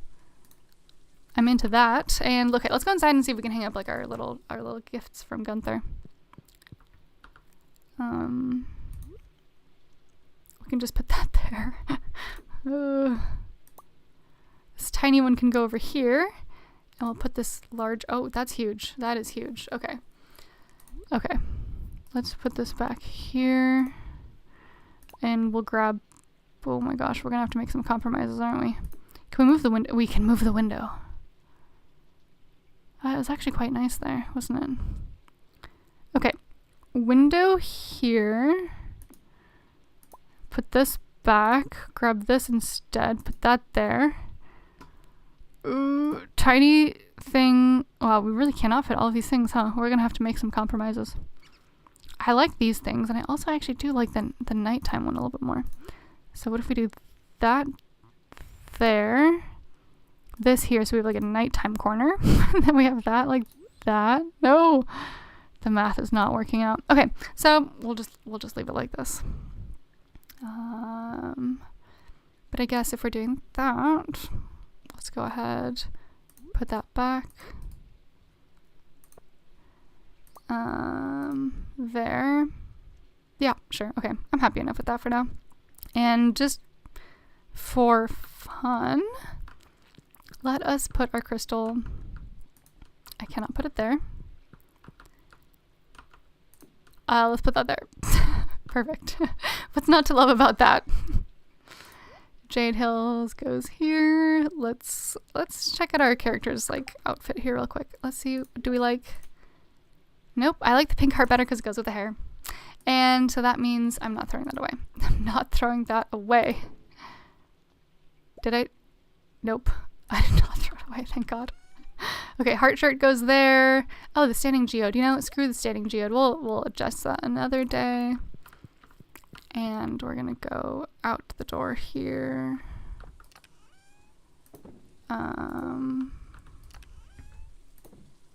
More trash, wonderful, and then the mixed seeds will go with the seeds. Oh, I do not have mixed seeds in here yet.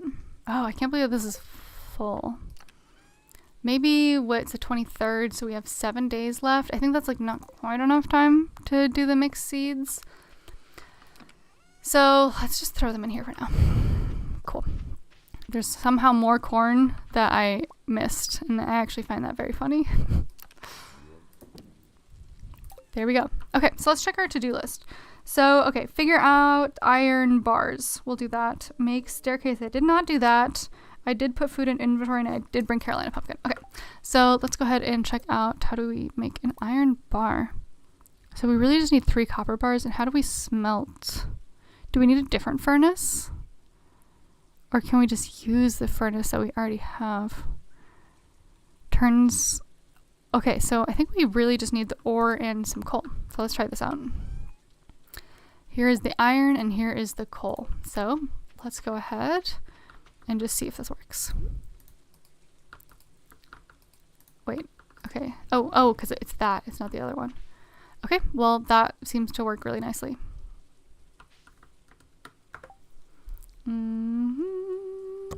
LOL, a day in the life of working 9 to 5 and eating raw blocks of tofu back to back. Average vegan vlog. Oh, video games are one of the best ways to pass the time until then. Okay. If you find yourself... I don't really understand. Okay. Video game bar space station. It's straightforward, but I understand you're distracted. Yeah, I am distracted with multitasking. If you find yourself having a human consciousness... I don't understand... Okay. Having a human... Okay, so I have a human consciousness, and we gotta wait out our lives. And so that's what you mean. So, like, we're spending our time... I see. Well, I was gonna... I guess I can only be talked... Oh, okay. Cool. I was misinterpreting what you were saying. I was taking it as, like, you were finding it dissatisfactory that we don't spend more time talking about antinatalism on these streams. And that it was like... Yeah, okay. My bad. I understand now. Thank you for elaborating. And yeah, I was definitely missing what you were trying to say there. But yeah, I mean, it is definitely easier to play video games for hours than it is to talk on end about antinatalism or procreative ethics. Definitely agree on that. So what is this thing? Okay. So yeah. So I was actually thinking about like potentially setting like an intention for each stream. So like at the top of each stream, making it clear like what the point of the stream itself is. And yeah, so for the Stardew Valley streams, it is to just have like a vegan stream that's not heavy or intense, because sort of like the same way that I was feeling a little bit of that burnout situation. Okay, 20 copper ore and 25 stone for another furnace. Is it worth it? Stone and copper ore. So let's see how much copper ore we have and if this is a wise decision. Yeah, basically so that people can have something to put on in the background. Oh, we have 127 copper ore. Yeah, let's do it. This and the stone. And let's make another furnace. So they have a place to go to basically chill out. So I'm going to go ahead and move these. Cool. These are going to go over here, and this extra furnace is going to go here. And this, there we go.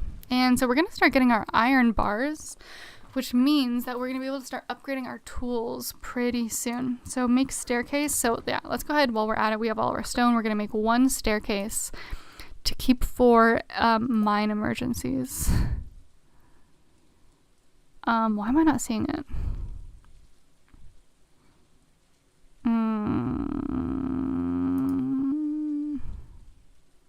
It's not this, it's not this, it's not this. I don't have any solar essence. Where is the staircase? Why is it gone? I could have sworn we've had like a whole conversation about it. No. Oh, there it is. There it is. It just doesn't look anything like a staircase. Cool. There we go. And let's go ahead. We're just going to keep our iron bar safe by putting it away. We'll keep that. We'll put away the copper ore and also the stone because we don't need those, because right now we're just working on iron. Or did we check the luck today? I'm going to do it again just for safety. And we'll say hi to the cat. Oh, I guess we can't. Welcome to Welbeck's Oracle, the only show where the voice of the spirits is channeled directly to you. Okay. Spirits feel, okay, neutral. I feel like we've been over that. But I do think the house is looking cozier with some of our additions.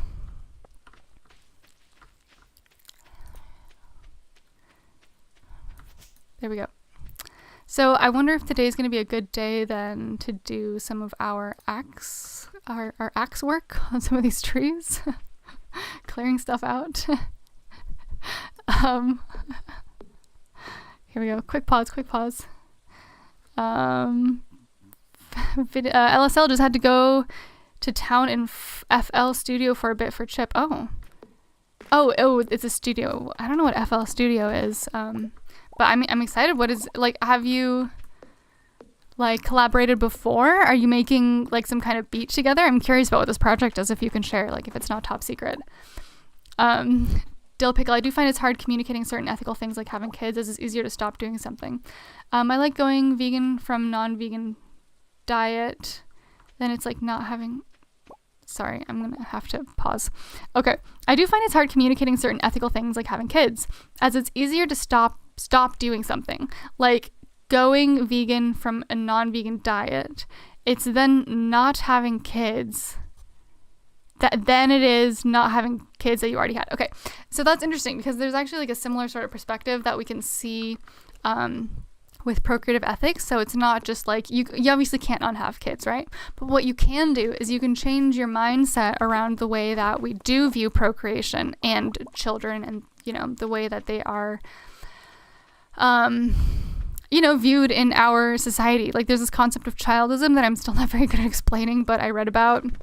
And we can completely shift the way that we think about children and their role in society. And that's still something that you can do after you have kids, right?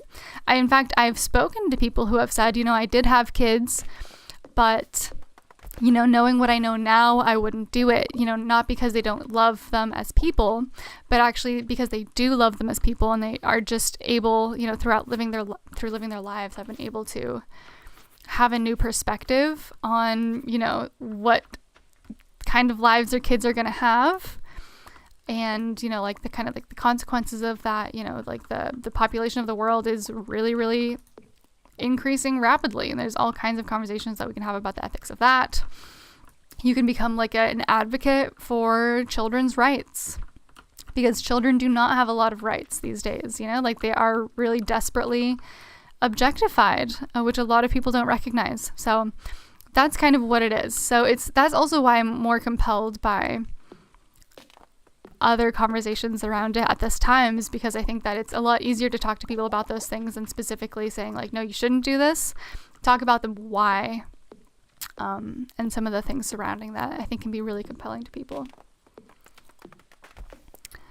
Also, welcome anybody who has just recently joined. Feel free and say hello in the chat, or feel free not to. Lurking is what I usually do, so hello to all the lurkers as well. And obviously, of course, thank you very much to anybody who's in the chat. A friendo, you can put clothes and accessories in a dresser. Do I need to make a dresser, or do I have one? I'll have to check that out. But thank you for the tip. Video game space bar station. Yes, I think you got it. It isn't that deep. We go from cradle to grave, and one of the best ways to pass the time is with video games. Nice. Okay. Yes, thank you. I like completely misinterpreted the tone of the initial one, and it made me confused. So I really do appreciate you clarifying that. That's one of the things that's so hard about text communication, is like, you know, we miss like so many like of the things that are most important to having communication happen effectively, which is, you know, body language and facial expressions and stuff like that. So it can be a bit hard sometimes. So I appreciate you all bearing with me when it comes to me misreading chat messages. But yes, video games can be a very, very fun use of time. I know a lot of people love them. And I mean, I'm really enjoying the heck out of Stardew Valley, so hard agree.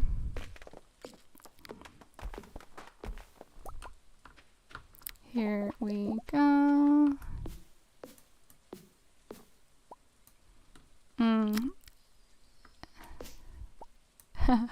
You don't know if you can share, that's fine. We can all wait for the grand reveal one day, maybe, if that ever happens. I can buy a dresser from Robin. Wait, I'm feeling sluggish. Are you kidding me? And I have nothing edible on me. Okay, time to slowly trudge back to the house and eat something. Michael says you can use cobs for corn communication. You make so many like corn related jokes. I wonder, has it like seeped into your just like daily life as well? Is it just something that your brain supplies you even when you're just like alone in your home? Because I would imagine it's hard not to. All right, we're going even slower when we're in the grass, so we're going to avoid that. Look at that, our beautiful iron bar bounty. Navia, hello. That's pretty corny, Mike. Yeah, it sure is. Dill Pickle, there's also a limit on text and chat, so you have to be creative to fit everything in sometimes. Yeah, no, absolutely. That's why like I'm pretty much not very active in other people's live streams, because I just feel so like incapable of communicating my ideas effectively in such short messages that I usually just drop in with like a hello or an occasional like casual comment, because it's honestly a challenge. And I really admire people who manage to do it. I do feel like chatting in live streams is a little bit of an art, so I have genuinely developed an appreciation for the art that it is. All right, let's do some eating.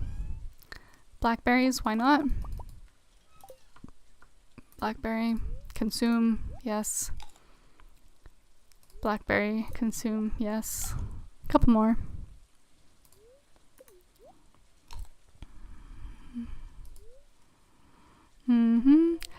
Rebecca Oberlander, hello, Becky. How are you doing? Very cool to see you here. I hope that you are doing well. That's so fun. Oh my gosh.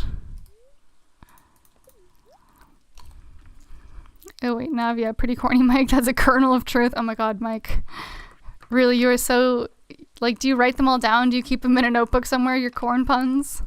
2, 3, 4, 5. Okay, why not 5 more blackberries? Also, why do I have this, like, what is this? What is this? Oh, exhausted. I'm still exhausted?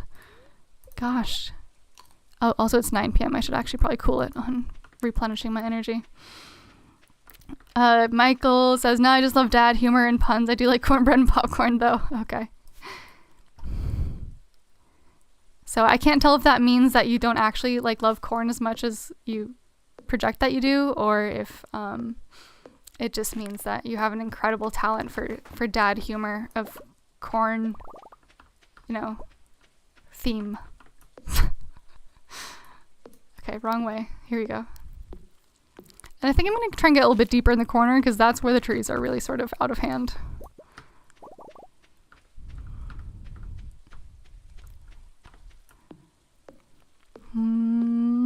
Becky, you're good at work right now. Miss you guys. Miss you too. I hope that work is treating you well. And yeah. Oh, yeah. I'll be in touch. Another mystery box. Okay, I wonder if that's the one that we got like last week, but I couldn't get again because the game crashed. I really am curious if I just managed to hit that tree again and it was always there waiting for us, or if they like respawn differently at the beginning of each day. Here we go. Okay, good. We are making some good progress here with our gathering. And okay, I'm gonna write down buy dresser from Robin, because I think that would be very helpful for organization, because it's also dawning on me that all of the chests are filling up, and that is making me nervous. But I will say that we have gone like many days now, weeks even, I think, without causing accidental murder, which is pretty sick. It's nice to know that you get better at that with practice. All right, it's 11:40. Oh, and the journal is, I guess we never got our, 500 gold from Caroline. Awesome. Do any of you carve pumpkins? Because my partner really likes to carve pumpkins, and the thing is that, like, as a child, my mother, we used to carve pumpkins, right? I think it's a common childhood activity, especially if you're American. Oh my gosh, look at the bounty. Look at the preserve jar bounty. But the thing is, like, I would always feel like really pouring my heart and soul into it. But the problem with that is that pumpkins, like, get moldy, right? And then you have to throw them away eventually. And I would get so sad throwing away, like, the pumpkin that I, like, usually carved, like, something cute onto, that I would always be, like, very distressed while I was actually making the, oh my gosh, it's 12:40 a.m. While I was actually making the pumpkin, because I just knew that it was going to get tossed one day. And so these days I've actually strayed away from, like, putting individuals, like cute animals or stuff like that onto pumpkins, and just carving something kind of random. And That way I can avoid that uncomfortable feeling. Okay, quick stretch. I'm gonna pause here for a second. Oh my goodness. Body is stiff. Okay, stretch break, everybody. Ugh.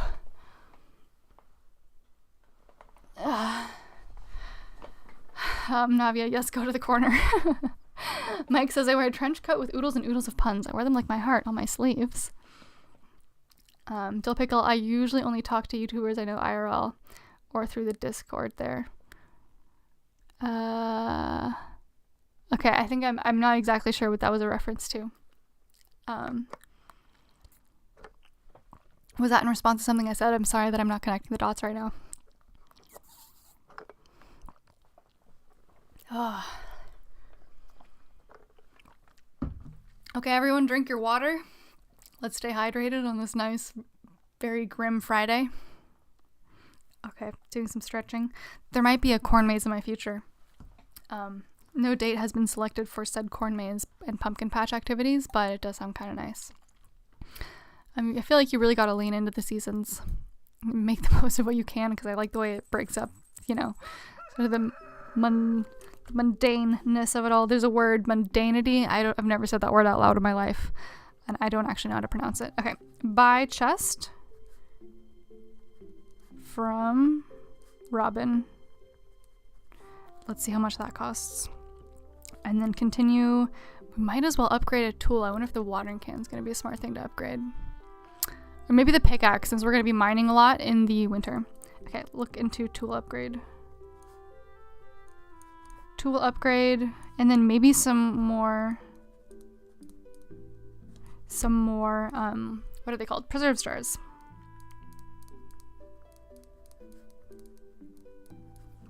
Perfect. Here we go. So that's just a bunch of seeds. So, nope, we're not going to sleep for the night. Oh my gosh. I've seen some of those like tiny little like speedrun YouTube shorts of people like where the strategy is to just immediately like plant something and go to sleep, because that way you like make the achievements happen quickly or something, which is just like speedrunning Stardew Valley is just like a very silly concept to me. Okay, I sense that a new viewer has joined us, a young lady from Stardew Valley. Welcome, welcome. Oh my gosh, very displeased today. They will do their best to make your life difficult. Bad news. Okay. All right, we have some nice dried common mushrooms though. Let's immediately dump those into the chest here. Perfect. Grab that, dump those in there. Coal, iron, stone, and then we have the mystery box, which we can take to the blacksmith, which hopefully that has nothing to do with luck. Apparently they're predetermined. So we might as well just take care of that and not just sit on them indefinitely. Oh shoot, time to refill the preserve stars too. And let's do all blueberries again, or maybe cranberries. Let's switch to cranberries because we have just so many of them. Although, if I'm going to make more preserve stars, I should do that now so that they're all going to be on the same pattern. Okay, wood, stone, and coal. We can do that. And we should do that because the preserve stars is literally the only way that we're making an income right now. Okay, wood, stone is in the other one, and then we need coal, which we already have. Stone, perfect. And I wonder if it's going to be a good idea if we can put this here and this there. Awesome. That way we're making some more coal. And we're going to go here, preserve stars. 1, 2, 3. That'll round out that. 4. Okay, so apparently I could only make 4. Now we have only 5 coal, but that's fine. So let's go ahead and place them here. 1, 2, 3. And then we'll do this other one. We'll leave 1 space and we'll put it here. And oh yeah, then we can make our little like pathway in between too. That's nice. I like that. And more coal there. I think that's looking pretty solid. Let's use our cranberries. 3, 4, 5. We're going to be able to afford those Joja Mart upgrades to the town in no time. And possibly also one day the backpack upgrade, which I think was that 20,000? I feel like it's very possible. All right, so let's put the cranberries back so that we don't lose them. Hang on to those, put the stone back as well, and also the copper bars. But, you know, we might as well keep the wood so that we can keep on. A salmon frenzy has begun by the cindersap forest. Leave the salmon alone. No salmon harassment on our watch. Iron ore I'll hang on to it. Iron bars I'll put away. Coal I'll hang on to. Wood I will also put away. So let's check by preserves jars. I did tool upgrade, buy chest from Robin. I look into tool upgrade. There was like another thing that I wanted to do. Oh yeah, mystery box. And then we're also going to check cost of, what was it called? Oh yeah, backpack. Awesome. Okay, hang on. I gotta check this out. Becky says, this is so cool. The highlight of sitting at work. That's very sweet. It's lovely to have you here. LSL, thanks for the stretch reminder. I've been shrimping in my chair. No shrimping in chairs. We're gonna be strong shrimp if we must. Yes, okay, arms up. Everybody, move. Okay.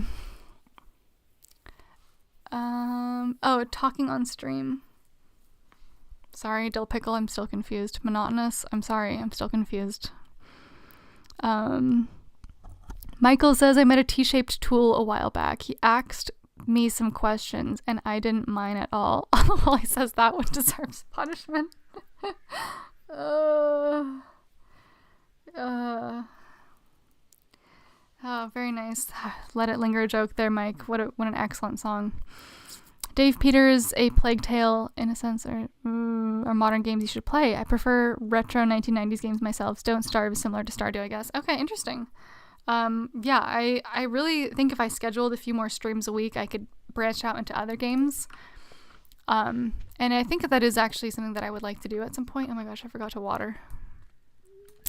Yeah, I feel like I need to make a community post where people can suggest games to me, because I've been writing them down in random places and I feel bad that I'm losing track of all of them. So yeah, maybe I'll make that community post and people can write those there. It can be maybe a little bit of, oh, look at that, the artichoke's ready. We'll also grab these. Maybe a little bit of a database of games that I could go to if I needed to play some. I know that The Sims is also up there. And that one would actually be kind of be fulfilling a childhood dream of mine, because I never got to play The Sims because my mother thought it was too mature. She was very strict about stuff like that, which honestly, in retrospect, I get it. But it could be fun to realize my childhood dream of playing The Sims on stream one day. Speaking of childhood dreams, last night I was recommended a Polly Pocket YouTube short. And in case you don't know, Polly Pockets were toys from the late 80s and 90s, and I think they continued manufacturing them all throughout the 2000s. And they're basically these little pocket-sized tiny doll houses and doll sets. They're all plastic and stuff. But if you think about a portable foundation, like a mascara, not a mascara, oh my gosh, my complete lack of knowledge about makeup is totally showing here. But a compact, basically, a portable mirror. But on the inside, we're out of water. I need to go refill. Oh, the cat looks thirsty too. Okay, we'll water them first. And for some reason, I just remembered that this thing used to exist. And they were really neat. They definitely captured my imagination when I was a child. And so I Googled it. Why am I starting to feel exhausted? This is absolute nonsense. Eat this blackberry. Get energized. And so I did a YouTube search for the Polly Pockets, and I found a bunch of people walking through their vintage Polly Pocket collections, and honestly, they were pretty cool. I sometimes get this tactile, I would love to, know what that feels like. You know what I mean? You hear the sounds that it makes when you interact with it. And I definitely had a bit of that, with the Polly Pockets. It was very, interesting to watch people, play around with them. Not that they were playing with toys, they were, showcasing them. But it was, The interesting thing about it is I saw people like reviewing and showing pieces of their collection, which were toys that I actually had when I was a child, but I'd kind of forgotten about. And the fascinating thing about it was I could feel certain parts of my brain like waking up as I remembered things that I would not have been able to like conjure myself, but I genuinely feel like I felt some kind of like electrical impulses happening in my mind. And I don't know how scientific that is, but I actually felt like my brain was kind of like tickling while I was doing it, while I was like watching this stuff happen. And it was amazing. Like it was really fascinating. I could like feel something happening inside of my own head. And it was fascinating. So I wonder if any of you have ever experienced something like that. Or if that was something that was, you know, something that maybe other people don't experience in that way. But I thought it was pretty neat. And it was definitely an interesting idea for a toy, because I'm obviously incredibly out of touch with the toy market these days. But yeah, that was like a very interesting walk down memory lane. How many path pieces do I need? 5, I believe it is. But I think I also happen to have 1, so I'm just going to make 4 and then hunt down that last one, because I don't like that it's just hanging around somewhere. All right, 4. Fingers were on the wrong arrows. Wrong buttons, rather. So let's see if I can find the... There it is. That did not take long. And our torches. We might as well grab those. Let's hit the organize button here. Oh, I love that organize button. Okay. Heading back over here. 1, 2, 3, 4, 5. Awesome. I really like this little like farm situation. I don't know what to call this. Like the preserves corner? Preservesville? I like the preservesville that we have going on over there. Okay. 6 mushrooms. Sweet. Into the dehydrator with you. Oh yeah, but I think what I was saying at the very top of the stream, right, is so I live in Washington, which is where the person who made this game is from. And so there's obviously like a lot of mushrooms in the game right now in the fall season. Like when you're literally just walking around, it's like, oh, like, hey, forage a mushroom. And I always thought that was like a little bit ridiculous. Like, where in the world are there just mushrooms hanging around? And this year, I swear, there are mushrooms every 5 feet. There is a different kind of mushroom, and not a small amount of them. Like, disturbing numbers of mushrooms. And it's actually like, usually I can like look at a mushroom and be like, fine, whatever. But I'm actually actively getting like a significant amount of ick from the mushrooms this year, which is a new experience for me. Why are the cranberries here? Are they here? Yep, they are. So yeah, I've been very, very fascinated by the like unbelievable amount and variety of mushrooms that I have been forced to interact with this year. And it's really made me think of Stardew Valley pretty much every time I see them. Because it is just like truly staggering, the numbers of mushrooms we have around here these days. Okay. All right, putting that away. Do we have enough coal? We have enough coal to at least do like a little bit more here. Cool, I'm pretty happy with what's in the inventory right now. I think I'm gonna grab the wood just in case Robin can make us a dresser. So let's head that way. See if she can do it. This is also, we did a stretch break. This is your cue to drink some water if you need it. Oh. Ollie says, back from Big Brother. Any game crashes? No game crashes. Now we're all gonna knock on wood. Wood has been knocked on. See, look at this random mushroom, like right here. This is actually what my life is like, except I don't harvest them. I was actually curious about them because, like, sorry, there's a hair in my mouth. So there's literally such a variety of mushrooms that I started reading about them out of curiosity. And look at that, another freaking mushroom. This is just my life, I swear. And there was this article that I started reading about mushroom foraging. And before we interact with Robin, I'll finish the story. I was reading this article about mushroom foraging, and like one of the first few lines of the opening paragraph was like, there's a saying that there are old mushroom foragers and there are bold mushroom foragers, but there are no old, bold mushroom foragers. And I just thought that was very funny. I really liked that when I read it. Okay, so let's, hang on, I'm gonna check in with the chat too really quickly.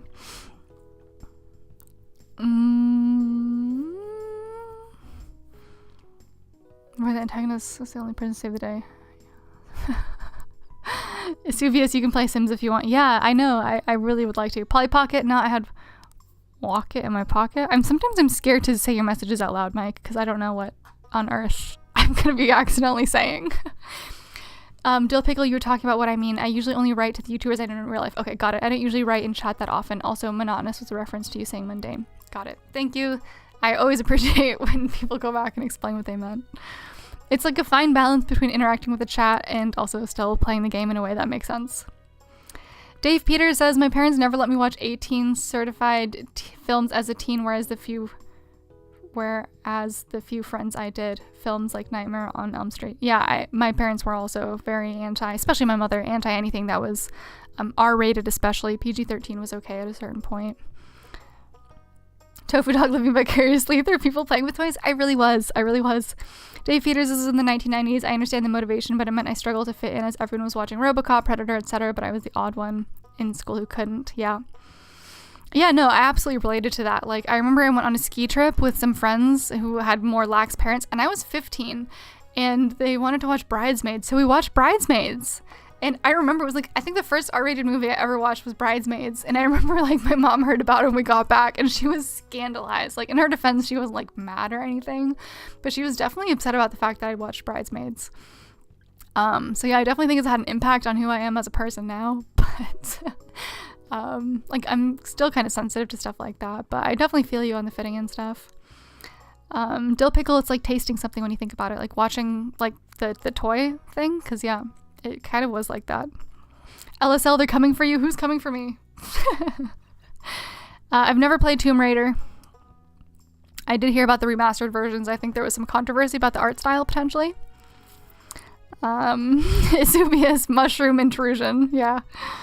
Oh, there's a Walk in my pocket. It was a Dr. Seuss book. And Ollie says, LOL, I'm not sure I get what the old, bold mushroom forager means. Does it mean it's not cool to pick mushrooms if you're young? No. Okay. So what it means is that so there's a lot of very poisonous mushrooms, right? So if you're bold while foraging mushrooms and you eat things, if you're not sure that they're edible, you will die, which means you never get old. So you can be old, which means an old mushroom forager, which means that you were cautious about the mushrooms that you ate because you never died of a mushroom that you foraged. Or you can be bold, which means you are reckless in the types of mushrooms that you choose to eat, which means you will die and you never get old. So it's basically, you can't be very liberal in the kinds of mushrooms that you choose to eat that you find on the ground. And also expect to live to an old age. Or expect to get old while also being very careless with the mushrooms that you forage and consume. I hope I did a decent job explaining that. I feel like I kind of spaced out in the middle of it for 1 second, but let's see if Robin will give us a dresser. No! Wait, are you kidding me? Are you kidding? Oh. We're good. Is it the big chest? Or is there an actual... Oh, dresser! 5,000 gold though. Holy shit. Is there a cheaper one? Birch end table. No, that's just decoration. Modern bookcase. That's cute, but we don't have that kind of space. Calendar, workbench, no. Telephone, no. Oh my gosh. I feel like, no. A dresser, we simply cannot justify this kind of spending for a dresser. Not when chests still work. But one day we'll get that dresser. Let's see, what about house upgrades? Oh, no, I'm just holding it. I'm just holding a torch. Please stop holding a torch. That's threatening behavior. Oh gosh, and she's gone now too, so we can't even... Whatever. One day we can look at the house upgrades. Today's not that day.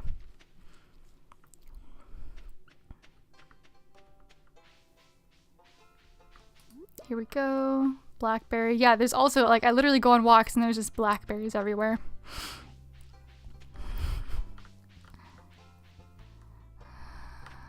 Here, let's check out Pierre's. Maybe he'll still be open to tell us. No, he's closed on Wednesdays.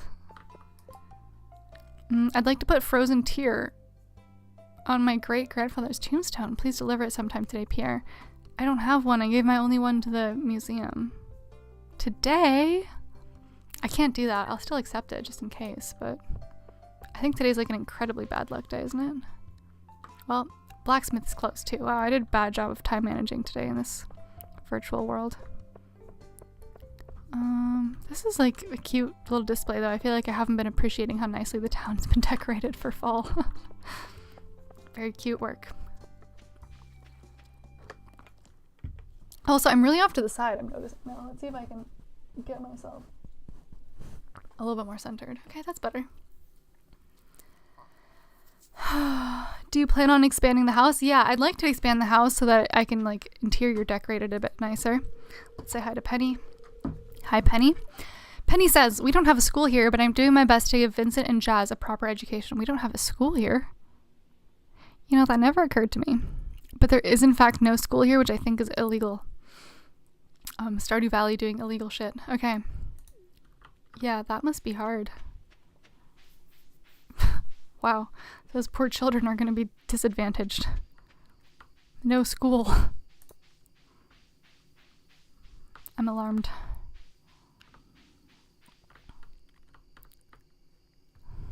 Here we go. Let's go ahead and we'll do a bit of, there we go.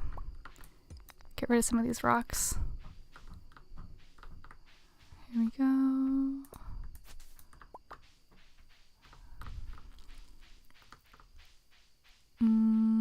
Okay, we'll do a bit of foraging, I guess. 740, and then, you know, we should also, how much energy do we have? Decent amount. Okay, I guess the responsible thing to do is head back to the farm and chop down some trees. For the rest of this day. And also check on the preserve stars, I guess, and get the copper bar situation rolling. And also the coal. Yeah, no, I guess we do need to kind of babysit the furnace for a bit. There we go. Let's grab those. Get those restarted. Wood in the furnace. Cool. That's looking nice. I'm feeling good about the productivity we're doing here. Last time I took my friend Shroom out on the road, it was quite the trip. Yes. Oh. Okay, mystery box, we didn't get around to that. Okay, flour needs to go back to where it belongs to. We'll keep the smaller wood. And keep the stone. Why is it only 3 stone?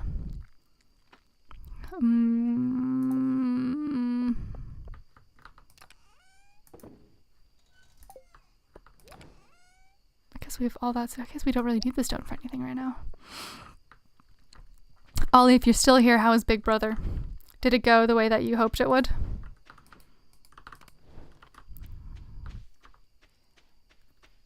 I feel like I wonder if it would be worthwhile to tap a few more trees. Okay, so let's actually chop down some of the trees here because I'm unhappy with the way that our little corner with our mushroom log and our tapped tree has become completely overgrown. This is not how I like this. Not my preference. Okay. Oh, although it does say that this mushroom log thrives when there's more trees. Okay, so we'll leave the trees in the back, but I will get rid of this one just because I don't like the way it's blocking it. Honestly, makes me forget that it's there a lot of the time.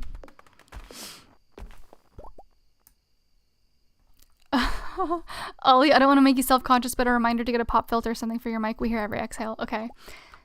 Thank you for the reminder. I have a lot of stream improvements to make, and I will not be self-conscious about it, but I have tried to like kind of push it off to the side, and I hope that that makes it better. Honestly, I'd kind of like to upgrade the microphone. I don't know if it's its fault.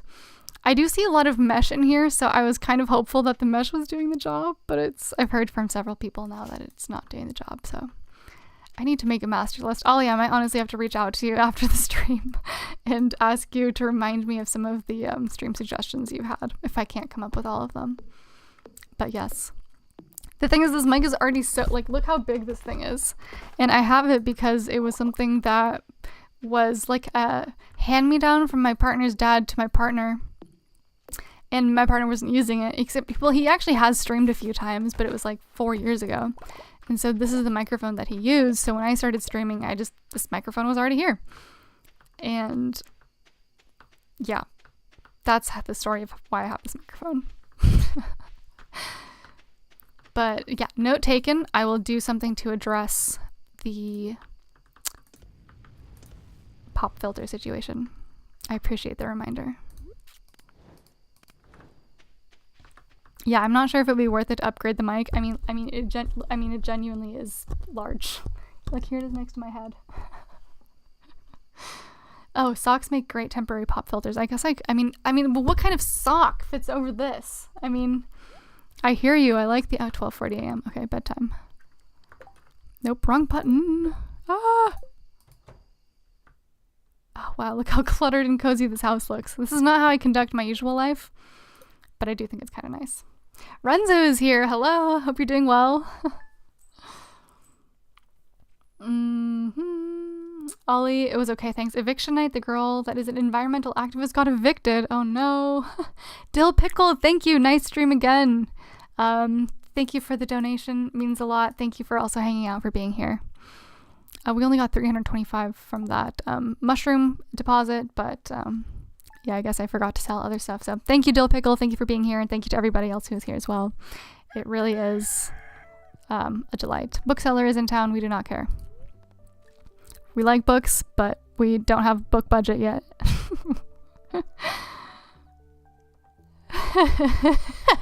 Ollie, you're so good at making Stardew lists, but you need help making a stream improvements list. It's not that I need help making a stream improvements list, is that you had so many good ideas that I don't want to miss any of them. So if I find that I'm lacking, I may have to reach back out, because I've been keeping the list in like 4 places. Fortune teller. Okay, welcome back to Welwick's Oracle. If you seek hidden knowledge of the future, well, you've come to the right place. The spirits feel neutral today. The day is in your hands. Another thing that my TikTok algorithm has been serving up to me lately is this voice actress, and she does like Bluetooth. She's like Bluetooth connected or something. And I thought that was very interesting. There's like some novelty there. There's a reason that always plays well on the internet.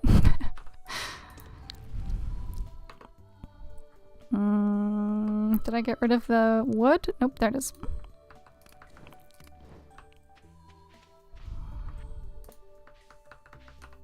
Oh, cool. Broccoli. Right. I forgot that we just watered a single broccoli plant. And harvesting. Oh, also the yams are ready. At least some of them. And sunflowers. I've got all the corn, I believe. And it looks like that's all that's... Nope, more broccoli. I wish it would like glow when it was ready to be harvested. I feel like that would help me a lot. Mike, 420. Stream donations are a social unicorn struct. Thank you so much for the donation and for hanging out. I've been really enjoying all of your puns. 420. Yeah. Weed culture. Nothing like a stream donation in a meme number. Really means a lot. I appreciate it.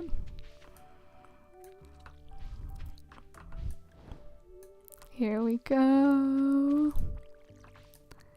Okay, this way. Why is it always like watering downwards? It's not what I'm going for right here. Oh, yeah, I feel like, no, I'm not going to go back to the whole voice actor thing. It's sort of a dead end of a conversation. So hard to see where I watered and where I didn't water yet. That's why I should be doing it strategically.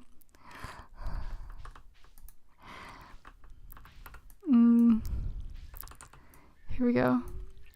I'm going to focus on this watering because honestly, I'm already not sure that I'm doing a very effective job of getting everything that I need to be getting. For those of you who don't know, or maybe missed it, I was on Vegan Power Lab's stream, Chip's stream. I made a community post about it a day of, and I think that link should still take you to, oh, look, a yam.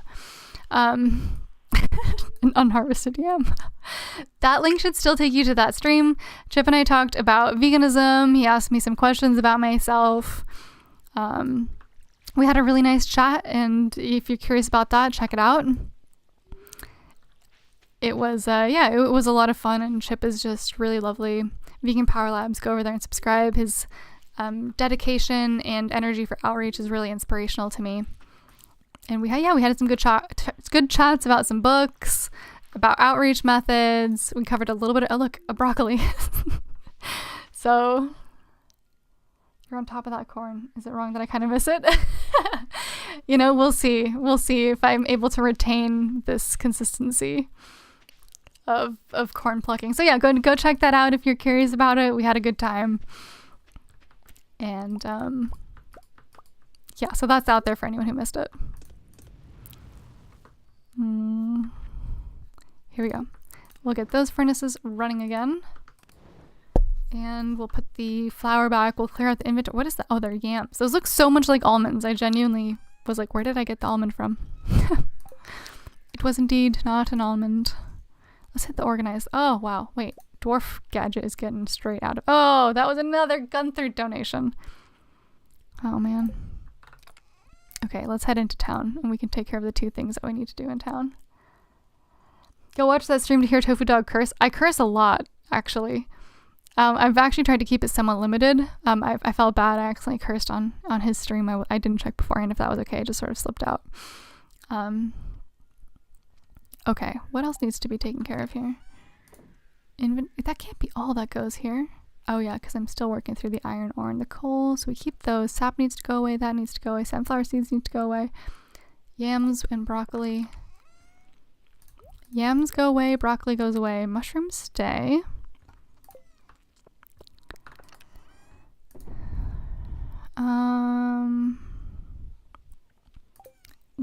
I guess I need to get rid of that dwarf gadget. Okay, so we'll just hustle down there right now.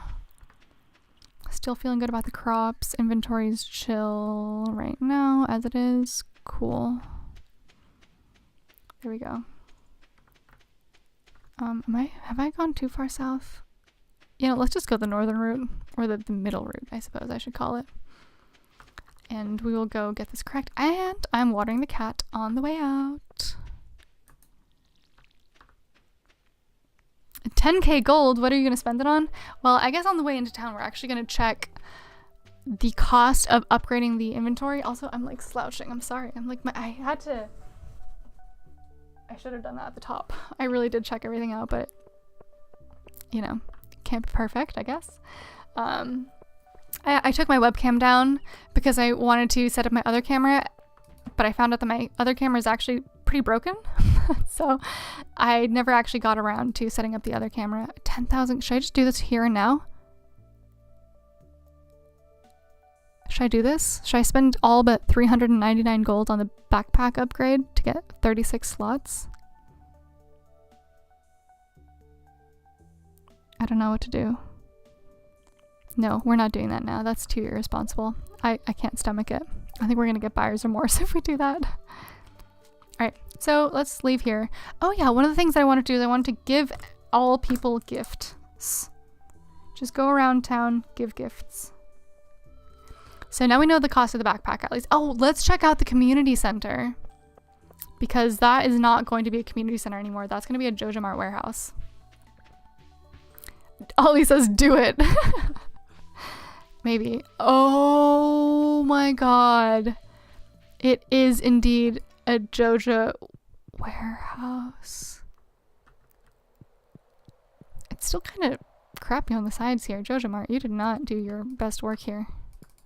Can I hit these things with a... Nope. Nope, nope, nope. No scything in the Joja Mart for me. Is this just dead space now? What is that? What? Look at that, more mushrooms. It's interesting. I'm like playing a video game to escape a little bit, and I'm just reliving my own life. I don't know what to do here. I don't, nothing, it seems. Do I have to go to the Joja Mart to upgrade stuff? Me and your camera have something in common. We're both broken, says Mike. Nah. Well, I mean, maybe. I don't actually know if you're broken or not. I was just trying to be supportive. Let's do it. Fine. Fine. Ollie, all it took was you saying let's do it, and I'm gonna do it. No!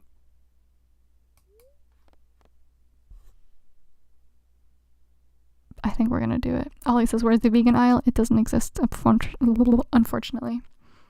In the Jojo Mart. We're gonna do it.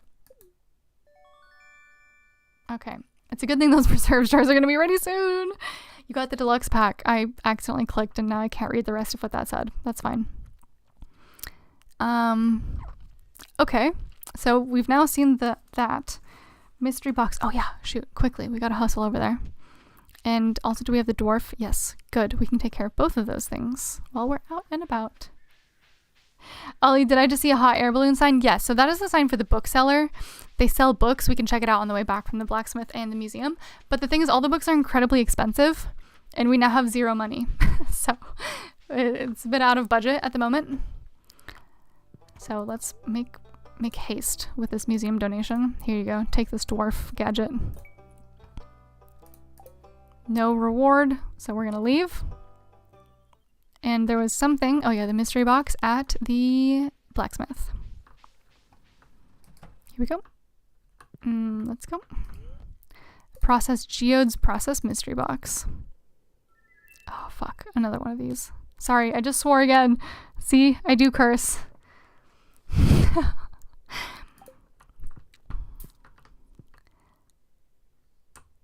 Ollie says, oh no, you didn't tell me that before. You love books. I would have said spend it on books. Well, it's okay. The books, I think they aren't actually like books. I think they're more like skill upgrades, and it's okay. I'm not really, I don't know that I've actually understood the value of the books in this game yet. So let's find, oh, there he is. So I'm kind of cool without buying books yet, because we've also been finding books just kind of like willy-nilly out and about. So let's see. Buy, oh, I can, what? Trade in, oh! Wait, no. I'll trade useful stuff for your extra books. I don't have books, though. What am I missing? Buy books? Book of, see, they're all like 8,000, 5,000. Read this to gain farming. It's all just like leveling up. So I'm sorry. I heard that one. I'm sorry. Pop filter is on the to-do list. Bait and bobber. I don't need fishing experience. Read this to gain experience in all skills. See, that's 15,000. That feels just like cheating. Horse the book? Horse the book. Sorry, that's very silly. Old slither legs. You will now run a lot faster through grass and crops. Wait, I love that. You run a little bit faster. Way of Wind Part 1. That's cool. I want that. Okay, we're going to save up for the Way of Wind. I'm writing that down. Save up for Way of Wind book. For speed. Cool. That's nice. Good to know. Woodcutters Weekly. Gain more foraging experience. Price catalog. You can see now you can now see the value of your items. Okay, none of those are a priority, but it's good to know what's out there. But yeah, that's what that is. He says buyers are more sets in. No, it's okay. I knew what we were getting ourselves into, and I knew that books aren't really a priority at this point in the game. There's like a lot of learning that can happen. You know, just by naturally playing the game, which is a little bit more what I think is in the spirit of the game anyways. Okay, so that was like a weird little patch that we got to take care of. And let's go ahead. We'll head back on over. I don't really know. Let's see this warp totem. Warp directly to the mountains. I'm going to get that out of my hands immediately, or I'm going to accidentally use it again. Oh my gosh, look at all of our extra inventory space. I was like, oh my gosh, why is it empty? I understand now why it's empty. So I think tonight let's hit the Stardew Saloon with a bunch of like blackberries or something and give away some gifts so that we can start leveling up our friendship levels. Let's go get this plum while we're at it. Dill Pickle says the note's supposed to be getting overwhelming. You know, it's not that bad. Here, I'll hit pause. Also, yes, goodbye, Mike. Time for you to hit the road. See you next time. Stay corny, everyone. Thank you for dropping by. Thank you for the donation, and I'm wishing you a good time on the road. We'll continue to think of you whenever we harvest corn. This is what the notes. Oh, geez. That's really... Good Lord. Let me see if I... Nope, absolutely not. Maybe from back here you can see them. Yes, here's me with my notes. It's not too bad. Those are all the ones from today.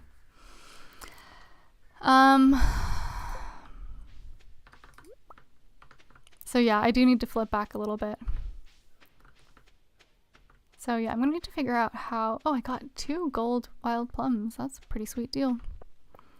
So we're gonna get these things rolling again, and then we're gonna grab some things to give as gifts, and then we're just gonna wander around and give people gifts, because I think that sounds like fun. And I think we're... Oh! It's fine. We just have to put it back. And I think I've been like lacking a little bit in the like friendship. Requires 10 wood and I only have 3. Oh my gosh. It's okay. We'll do the iron ore. We'll grab some wood and then carry on. It's God's light in the notes. Yeah. That's funny. Thank you for the laugh.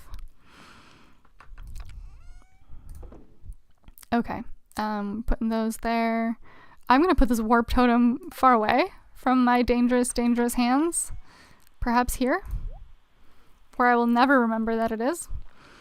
And that stays. We'll put away the ore, because for some reason I feel like keeping like a safe amount of it. So we'll just keep those. We'll keep the coal. Where's my iron? Oh, there it is. There's the copper ore. Okay, let's hit the organize there. That's nice. Put the wood, no, we'll keep the wood for that. Put the plums away. Cool. Plums go here.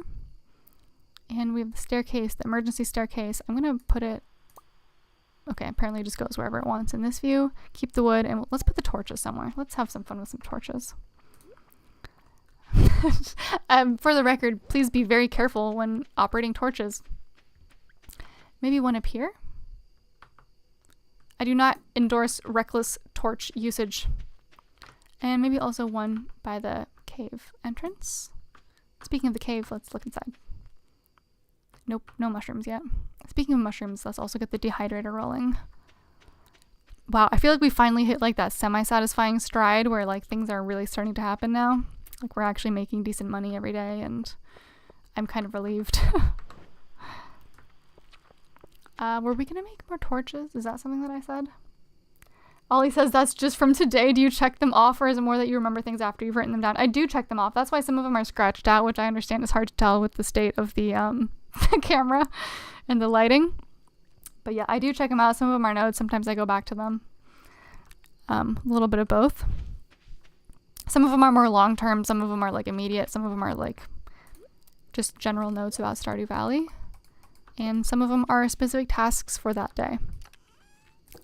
There we go. 22, 400 wood. And we still have quite a bit of energy, so you know what that means. Tree axing time. Oh, I said I was going to go give out gifts. We'll save that one for tomorrow. Okay. And yeah, now we're just going to chop down some trees.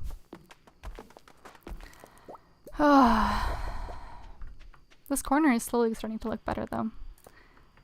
But yeah, whenever there's like parts of the farm that are completely like, I'm gonna say unnavigable, even though I don't think I've ever said that out loud.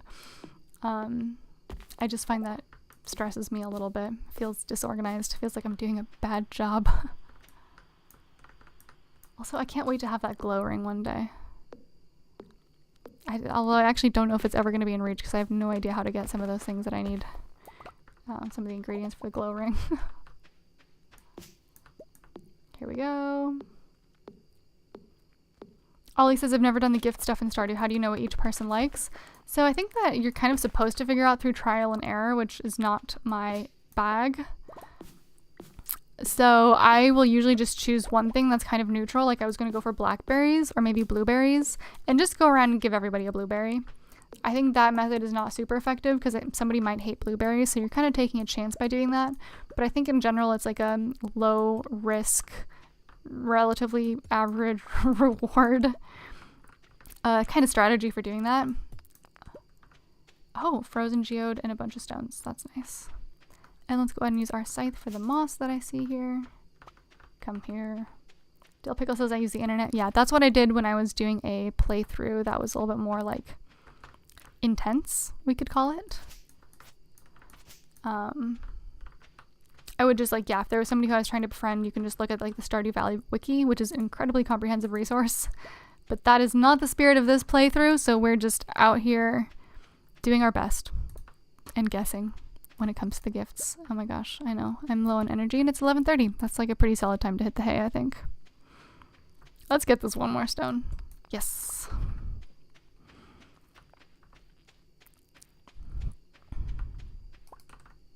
And grab the coal, replenish the furnaces. And, oh man, look at that incredibly beautiful giant inventory. And put the other stuff away. Staircase, frozen geode, nope. Geode goes over here. Lovely. Oh, 12:10 a.m. Okay, bedtime. Yeah, trial and error sounds long. Yeah, so we're just gonna I'm not taking the befriending people too seriously. I think that I probably will end up romancing somebody just because I think that's a fun plot point. And we'll see, maybe we'll vote on that eventually. I think Emily's the front runner right now. But yeah, we haven't had a cutscene with a person in a long time. Alright, we're checking in with the fortune teller. Ah, yes. I feel like this is like the part of the stream where I should do some whispering. I feel like it's kind of fun. Dill Pickle says it'll be great for mining. What will be great for mining? I'll figure it out. Ah, yes, I can hear the spirits whispering something to me. The spirits feel neutral today. The day is in your hands. Okay. Let's check out the letter here. Dear Tofu Dog, notice a chill in the air. It could just be the approach of winter, or it could be the tinkle of a dark specter. What? Here to help us celebrate tomorrow's festival, the Spirit's Eve. Comes down at 11 p.m. if you'd like to participate. Mayor Lewis. Okay. The festival is tomorrow. Let's grab this coal. We have no more wood. Let's grab the wood. Okay. Like my voice is starting to get a little bit worn out, and I know that whispering is actually worse for your voice, but it kind of feels like a bit of variety, which is nice. A friend says the secret notes tell their likes, and you can also find out some of their likes through conversations. Oh, interesting. I didn't know that part about finding out through the conversations. Ollie whisper mode engaged, yeah. I think it adds some good variety. It's kind of like a bit of a break for my voice and my mind. Also, it brings a different vibe to the function. Oops. Random watering is occurring. Oh wow, it's the 26th already. Fall's almost over. Time really flies when you're having fun. Is this already watered? Oh, another yam. Another yam, look at that.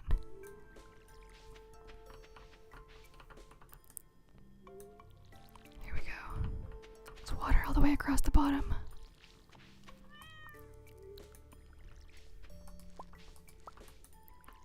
Here we go. Let's do this in the upwards direction now. And then actually, oh wait, I have $0 actually. There's no way I'm gonna be able to upgrade a tool anytime soon. Unless I make more preserve stars. Oh wait, the cat looks a bit annoyed. Here we go. Good. I'm sorry, kitty cat. I've lost track of which row I've watered now. Let's do this one. Ollie says you should whisper when it gets dark in the game or when you're creeping around the mines trying to avoid the monsters. Okay, I like that idea, Ollie. I guess I could be more strategic about when I choose to whisper. If friendo, me sitting silently, I should be more quiet now. Yeah, there really is an effect, I think, of listening to somebody whisper. Okay, I think I can tell that this is the one I need to, start on. Whispering always reminds me of being in the library.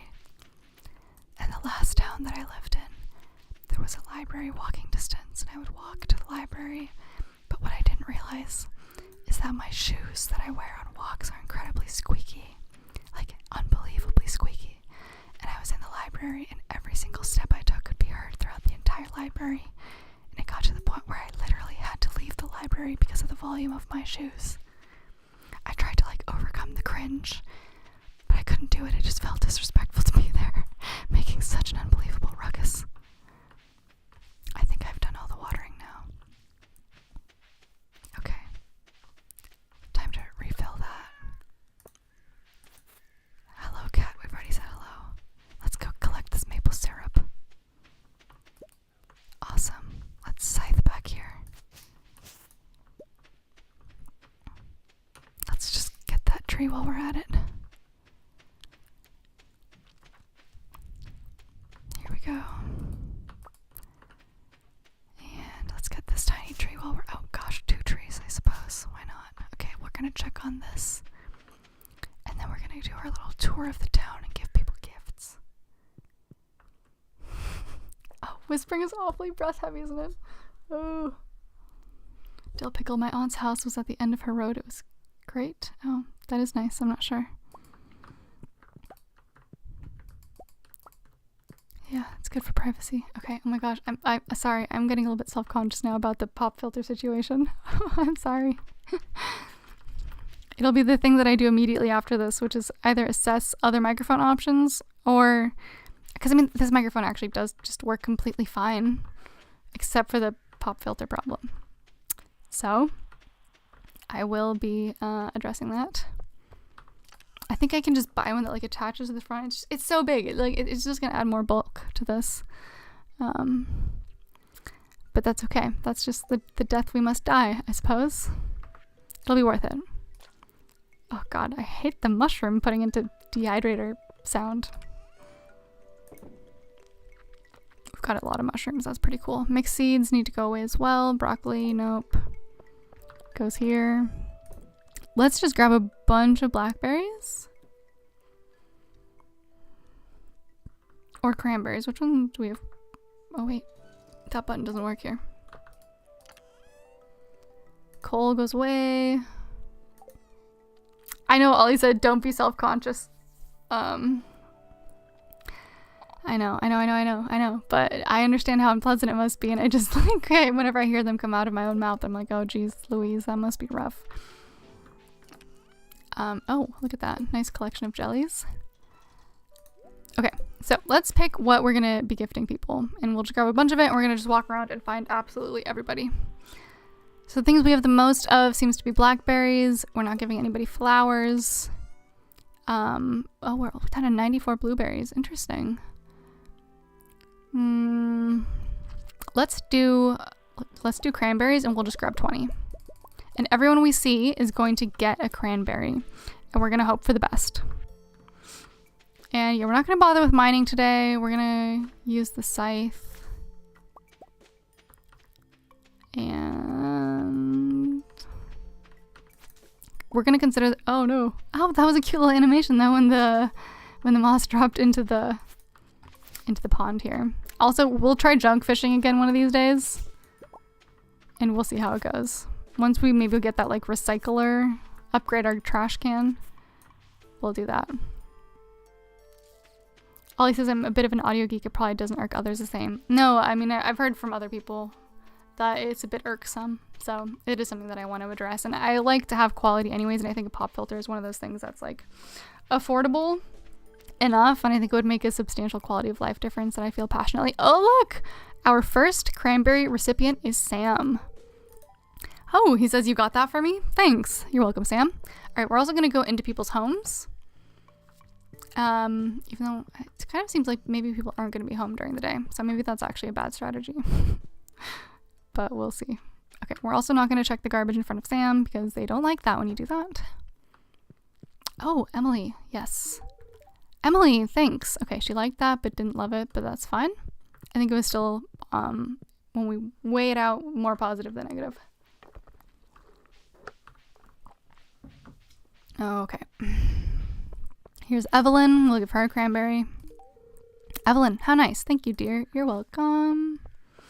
Let's check the saloon next. Dill Pickle, my library is a 9-minute walk, but there's a huge hill. Walking uphill in winter is scary. Yes, I definitely get what you mean. Do not eat the cranberry. Go into the saloon. Only Gus is here. Wait, no, I'm not trying to buy anything. I'm trying to befriend you.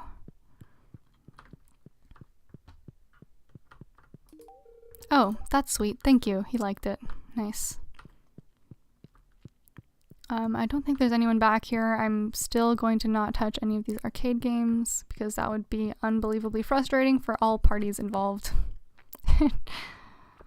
Oh, yes. Hello. What's your name? Abigail. What am I supposed to... Oh, she hated it. That's my bad. What am I supposed to do with this? That's a little harsh. You're supposed to eat it. It's food. It's not rocket science. Can I go in here? No. I need to be better friends with Abigail, and I just gave her something she hates, so... Nope, no one back here. This is harder than I thought it was gonna be. Just finding everyone out about in the town.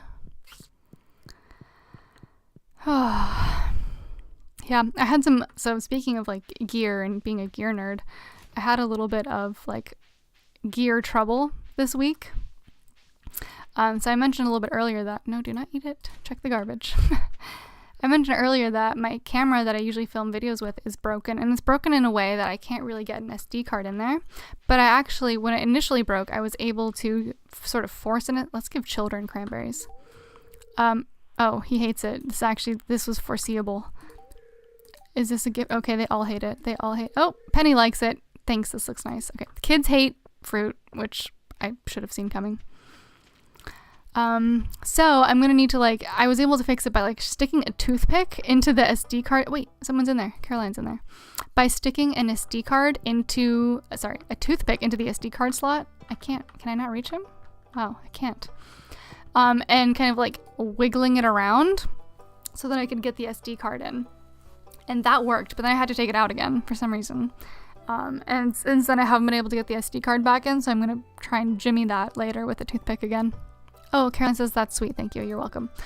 Oh, she immediately leaves. And then also this camera does the glitching too. So there's a very strong temptation to find, like, a secondhand camera that would do both streaming and filming videos. So, oh, man, gear considerations. Okay, let's read some books while we're here. A study on... Oh, man, I don't want to do this. My voice hurts. Okay, we're gonna do this another day. We're doing this another day. Oh gosh, I feel... Yeah, okay, we'll come back and we'll read books another day, because right now my voice, honestly, I think I can't take that much just consecutive reading, frankly. We're gonna keep using this time to give gifts and raid garbage cans. Nothing in that one. I'm gonna say that next time someone offers me food, what am I supposed to do with this? Yeah, it's a very strange thing to say. It's like one of the things that's most clear what you're supposed to do with it is food. I don't know what kind of person doesn't know what to do with food, but to each their own. Let's grab the cranberries so we have them at the ready to just hand out immediately and with vigor. Let's go back to this. Oh, here's a guy. Alex says thanks. Cool. Not negative. So there's... Yes. Pierre, a present. Thanks. You're welcome. Willie. Oh, no. We gifted Willie something. I wasn't thinking. A gift. Thanks. Well, you're welcome.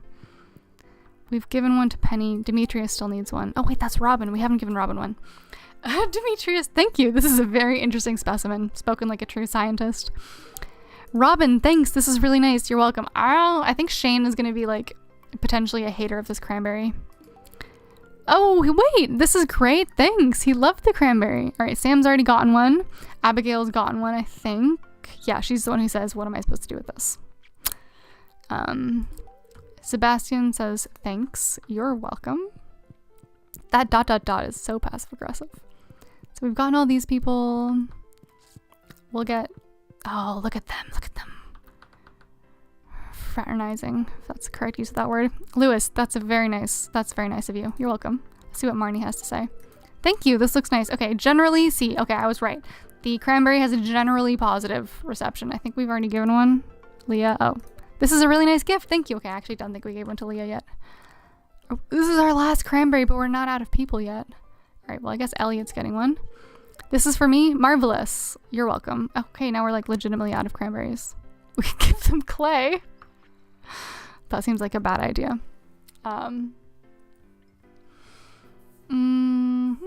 Ollie says, which camera do you have? What camera do you use? I just got a new Canon R8 last year, but they run about 1.8K new. Yeah. Unless it's me, then it's understandable. Yeah, no, absolutely. Okay, so the camera that I was using for shooting videos is this. It is a Sony RX100. It is Mark II. And it's nice. It's got that nice Zeiss, the nice Zeiss lens, and it really does a great job, but I'm gonna have to just get the SD card in there, and then once I get it in, I could just simply never take it out again, and I think I should be able to hook it up via a cable. And the problem is it would be really nice to have something with a clean HDMI out, because this is just a webcam. So if I could have one with a clean HDMI out that I could use for both things, that would be pretty neat. So I'm having all kinds of gear considerations this week, and we're out of other things to give people, but I think we've gotten most of them, so. We've given away 20 cranberries, which is pretty solid numbers, I think. Okay, it's dark now, so we're gonna practice whispering when it's dark.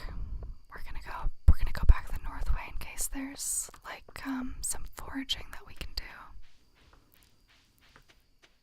And oh wait, actually while we're here, we're gonna scythe over here. Oh, we have so much energy left, y'all. We're gonna have to do some tree chopping and some pickaxe swinging. Look at there's a blackberry up here too. There's nothing there for us. Let's pickaxe these bad boys.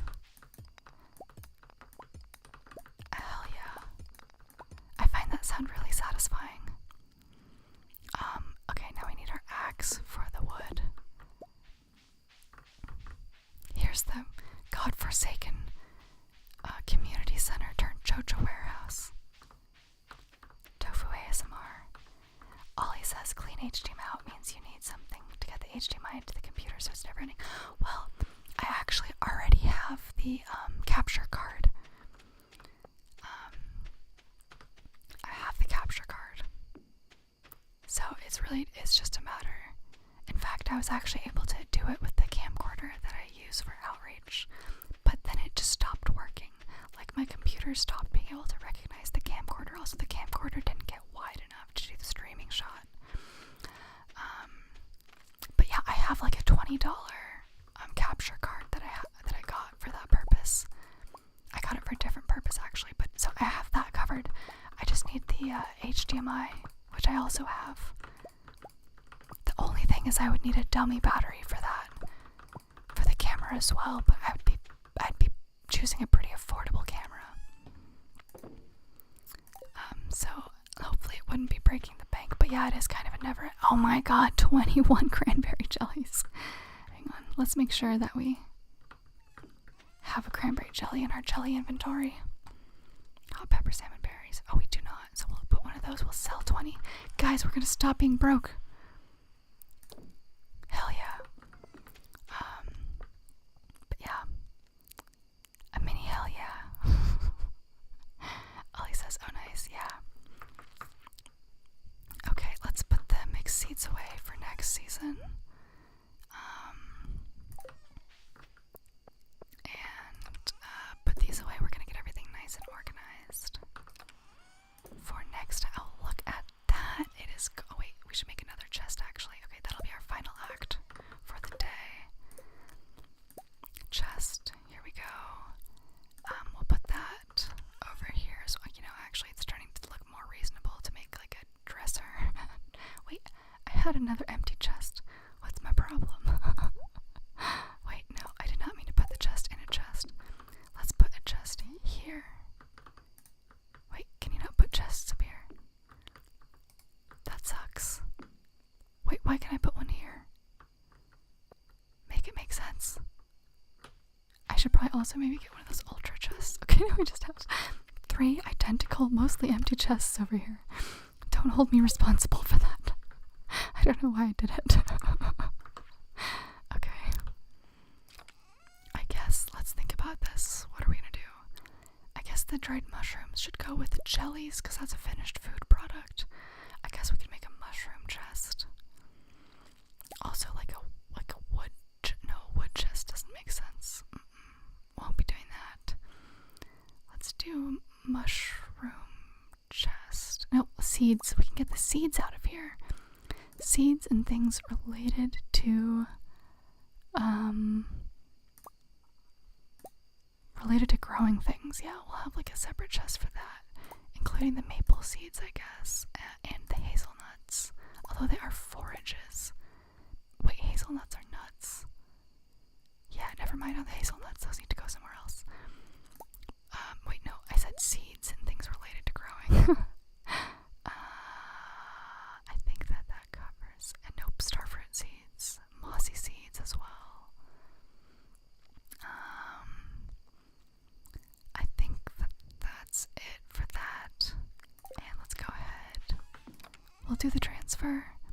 Seed, seed, seed, seed, seed, seed, seed. That's it. And then the mushrooms go with the jellies. Ollie says the whispering is so fitting now. Yes, the cat is trying to sleep. Yes, you're right, they are. Dill pickle, if you ever get a cannon, there's a $500 option, but I haven't looked much into it. Yeah, I'm thinking of going probably in the Sony or the Lumix direction, just because I've heard that those are pretty solid for streaming. Okay. Oh wait, also these need to go in the seeds. Go here. Alright, I'm pretty happy with that right now. Yeah, we'll deal with this nonsense later. Oh, and it's 11:50, that's perfect. Oh wait, no, oh my gosh. We forgot to restart the, we'll do blackberries. No, we shouldn't do blackberries. We should do cranberries. 3, 4, 5, 6, 7, 8, 9, 10, 11, 12, 13, 14. Do not eat them. Do not. Reminds me of the Kamala Harris meme where she says, "Do not come." That one gets quoted around here a lot. Because it's very funny. Okay. I think that's gonna do it. Oh, Ollie says I'm now a Lumix user. Oh, I'm interested. I'd be curious to hear about why you chose the Lumix. Also, y'all. Oh, wait, we leveled up. Oh my gosh, we made 4,000 gold. That's the most we've made in a single night so far. Delpickle says that's fair. I mostly use mine for some B-roll for photography. Yeah, I mean, they're great cameras, I think. Okay. Oh, wait, new achievement, Cowpoke, 50k. So I think this is where I'm going to call it.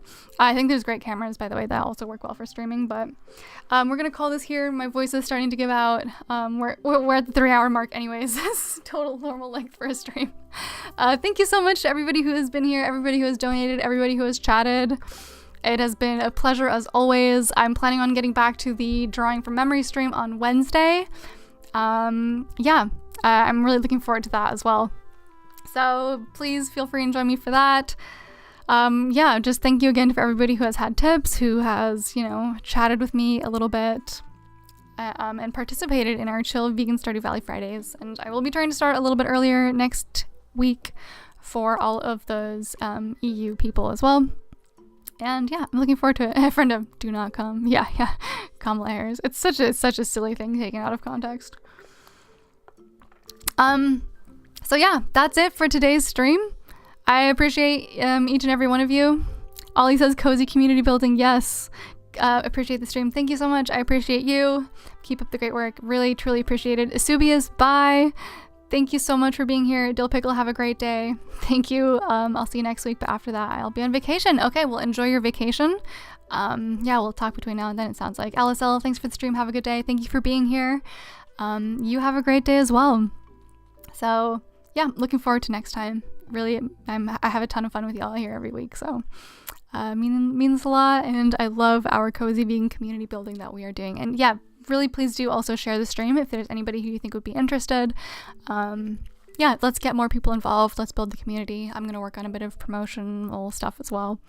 Thank you again. Have a great rest of your days, and I look forward to seeing y'all on Wednesday. Bye.